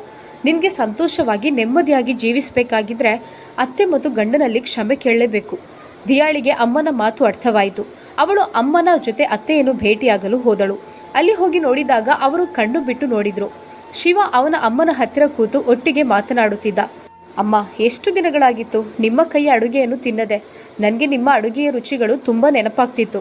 ಆಗ ದಿಯಾ ಓಡಿ ಹೋಗಿ ಅತ್ತೆ ಕಾಲಿಗೆ ಬಿದ್ದು ಕ್ಷಮೆಯನ್ನು ಕೇಳಿ ಜೋರಾಗಿ ಅತ್ತಳು. ಅತ್ತೆ, ನನ್ನನ್ನು ಕ್ಷಮಿಸಿ ಬಿಡಿ. ನಾನು ನಿಮ್ಮ ಜೊತೆ ಆ ರೀತಿ ಕೆಟ್ಟದಾಗಿ ನಡೆದುಕೊಳ್ಬಾರ್ದಿತ್ತು. ನನ್ನ ವರ್ತನೆಯಿಂದ ನಿನಗೆ ತುಂಬ ನೋವಾಗಿದೆ. ದಯವಿಟ್ಟು ನನ್ನನ್ನು ಕ್ಷಮಿಸಿ ಅತ್ತೆ. ನನಗೂ ನಿಮ್ಮ ಕೈ ರುಚಿಯನ್ನು ನೋಡದೆ ತುಂಬ ಸಮಯ ಆಗಿದೆ. ಆಸೆ ಆಗ್ತಿದೆ. ಅಮ್ಮ, ನಾವು ಮತ್ತೊಮ್ಮೆ ಒಟ್ಟಿಗೆ ಹೋಗಿ ಊಟ ಮಾಡಿ ಒಳ್ಳೆಯ ರೀತಿಯಲ್ಲಿ ನೆಮ್ಮದಿಯಾಗಿ ಜೀವಿಸೋಣ. ಆಗ ದಿಯಾಳನ್ನು ಮೇಲೆಬ್ಬಿಸುತ್ತಾ, ಮಗಳೇ, ಮೇಲೇಳು. ನೀನು ನನ್ನ ಕೈ ರುಚಿಯನ್ನು ತಿನ್ನಬೇಕೆಂದು ಆಸೆಯಾದಾಗ ಇಲ್ಲಿಗೆ ಬಂದು ಬಿಡು. ನಾನು ಊಟ ಮಾಡಿ ಬಡಿಸ್ತೇನೆ. ಆದರೆ ಪ್ರತಿನಿತ್ಯ ನನಗೆ ಮಾಡಿಕೊಡಲು ಸಾಧ್ಯ ಇಲ್ಲ ಅಲ್ವಾ? ನಾನಿರುವುದು ಇಲ್ಲಿ, ನೀನಿರುವುದು ಅಲ್ಲಿ. ನಾನು ಹೇಗೆ ನಿನಗೆ ಬಡಿಸಲಿ? ಅತ್ತೆ, ನನ್ನನ್ನು ಕ್ಷಮಿಸಿ ಬಿಡಿ. ಇನ್ನು ನೀವು ನನ್ನ ಅತ್ತೆ ಮಾತ್ರ ಅಲ್ಲ, ಅಮ್ಮನೂ ಕೂಡ. ನಾನು ಇನ್ನು ಮುಂದೆ ನಿಮ್ಮನ್ನು ಯಾವುದೇ ಕಾರಣಕ್ಕೂ ಅತ್ತೆ ಅಂತ ಕರೆಯುವುದಿಲ್ಲ. ನೀವು ನನ್ನ ಅಮ್ಮ. ನನ್ನ ಅಮ್ಮ ನನಗೆ ಈ ರೀತಿಯ ಕಿತಾಪತಿಯನ್ನು ಹೇಳಿಕೊಟ್ಟಿರೋದ್ರಿಂದ ನಾನು ಈ ರೀತಿ ನಡೆದುಕೊಂಡೆ. ಅವರಿಗೂ ಈಗ ತಪ್ಪಿನ ಅರಿವಾಗಿದೆ, ನನಗೂ ತಪ್ಪಿನ ಅರಿವಾಗಿದೆ. ನನ್ನನ್ನು ಕ್ಷಮಿಸಿ. ನಾವು ಒಟ್ಟಿಗೆ ಹೋಗಿ ಜೀವಿಸೋಣ. ಇನ್ಯಾರು ಬಂದರೂ ನಿಮ್ಮ ಅಮ್ಮ ಮಗನನ್ನು ಬೇರೆ ಬೇರೆ ಮಾಡಲು ಸಾಧ್ಯ ಇಲ್ಲ. ಗಂಡನ ಕಡೆಗೆ ತಿರುಗಿ, ರೀ, ನನ್ನನ್ನು ಕ್ಷಮಿಸಿ. ನನಗೆ ನನ್ನ ತಪ್ಪಿನ ಅರಿವಾಗಿದೆ. ಇನ್ಮುಂದೆ ನಾನು ಆ ರೀತಿ ನಡೆದುಕೊಳ್ಳುವುದಿಲ್ಲ. ಒಂದು ವೇಳೆ ನಡೆದುಕೊಂಡ್ರೆ ನನಗೆ ಯಾವ ಕಾರಣದಿಂದಲೂ ನೀವಿಬ್ಬರು ಕ್ಷಮೆಯನ್ನು ನೀಡಬೇಡಿ. ಈಗ ನಾವು ಒಟ್ಟಿಗೆ ಬಾಳೋಣ. ನಾನು ಮಾಡಿದ ತಪ್ಪಿಗೆ ನನಗೊಂದು ಅವಕಾಶವನ್ನು ಕೊಡಿ ಎಂದು ಬೇಡಿಕೊಂಡಳು. ಆಗ ಶಿವ, ಅಮ್ಮ, ನಾನು ಯಾವಾಗಲೂ ನಿಮ್ಮ ತೀರ್ಮಾನವನ್ನೇ ಕೇಳಿ ಪಡೆಯುವುದು. ಈಗ ನನ್ನ ತೀರ್ಮಾನವನ್ನು ಕೇಳಿ. ಈಗ ನೀವು ನಮ್ಮ ಜೊತೆ ಮನೆಗೆ ಬರಬೇಕು. ದಿಯಾಳಿಗೆ ಒಂದು ಅವಕಾಶವನ್ನು ಮಾಡಿಕೊಡಬೇಕು. ಅವಳಿಗೆ ಈಗ ತಪ್ಪಿನ ಅರಿವಾಗಿದೆ. ದಯವಿಟ್ಟು ಇಲ್ಲ ಅನ್ನದೇ ನಮ್ಮೊಟ್ಟಿಗೆ ಬರಬೇಕು ಎಂದು ಹೇಳುತ್ತಾನೆ. ಆಗ ದಿಯಾಳ ಅಮ್ಮ, ಹೌದು ಬೀಗ್ತಿ, ನನ್ನ ಮಗಳು ನನ್ನಿಂದಾಗಿ ತಪ್ಪು ಮಾಡಿದ್ದಾಳೆ. ದಯವಿಟ್ಟು ಕ್ಷಮಿಸಿ. ಇನ್ಮುಂದೆ ಆ ರೀತಿ ನಡೆದುಕೊಳ್ಳೋದಿಲ್ಲ. ಮಕ್ಕಳ ಮಾತಿಗೆ ಕ್ಯಾಂಡಲ್ ಥರ ಮೆಲ್ಟ್ ಆಗಿದ್ರು ಸುಧಾ ಅವರು. ಅವರ ಮನಸ್ಸು ಒಳ್ಳೆಯ ವಾತ್ಸಲ್ಯ ಮಮತೆ ತುಂಬಿದ ಮನಸ್ಸಾಗಿತ್ತು. ಅದರಿಂದ ಬೇಗ ಕರಗಿಬಿಟ್ರು. ಆದರೆ ಸುಧಾ ಅವರು ತನ್ನ ಮನೆಯಿಂದಲೇ ಯಾವಾಗಲೂ ಕಾಲೇಜಿಗೆ ಅಪ್ ಆ್ಯಂಡ್ ಡೌನ್ ಮಾಡುತ್ತಿದ್ದರು. ಇದರಿಂದಾಗಿ ಕಾಲೇಜಿನ ಸಹಪಾಠಿಗಳು, ವಿದ್ಯಾರ್ಥಿಗಳು ಮತ್ತು ತನ್ನ ಮಗ ಶಿವ ಮತ್ತು ಸೊಸೆ ಎಲ್ಲರೂ ಸಂತೋಷಕರವಾಗಿ ಇದ್ದರು. ಒಂದೇ ರಕ್ತದಲ್ಲಿ ಹುಟ್ಟಿದ ತಕ್ಷಣ ಆ ಸಂಬಂಧ ಸುದೀರ್ಘ ಕಾಲ ಒಟ್ಟಿಗೆ ಇರುತ್ತೆ ಅನ್ನೋದಕ್ಕೆ ಆಗೋದಿಲ್ಲ. ಒಳ್ಳೆಯ ಸಂಬಂಧ ಇರಬೇಕಾದ್ರೆ ಅಲ್ಲಿ ರಕ್ತದ ಪರಿಮಳ ಬೇಕೆಂದಿಲ್ಲ. ಒಳ್ಳೆಯ ನಿಷ್ಕಲಂಕವಾದ ಮನಸ್ಸಿದ್ರೆ ಸಾಕು. ಯಾವುದೇ ಮನುಷ್ಯರನ್ನು ಸಂಬಂಧಿಕರನ್ನಾಗಿಸುತ್ತದೆ. ಮಾನವೀಯತೆಗಿಂತ ಮಿಗಿಲಾದ ಸಂಬಂಧ ಬೇರೆ ಯಾವುದೂ ಇಲ್ಲ. ಈ ಕಥೆ ನಿಮಗೆ ಇಷ್ಟ ಆಗಿದ್ದಲ್ಲಿ ಲೈಕ್ ಮಾಡಿ, ಶೇರ್ ಮಾಡಿ, ಕಾಮೆಂಟ್ ಮೂಲಕ ನಿಮ್ಮ ಅಭಿಪ್ರಾಯ ನಮಗೆ ತಿಳಿಸಿ. ಧನ್ಯವಾದಗಳು.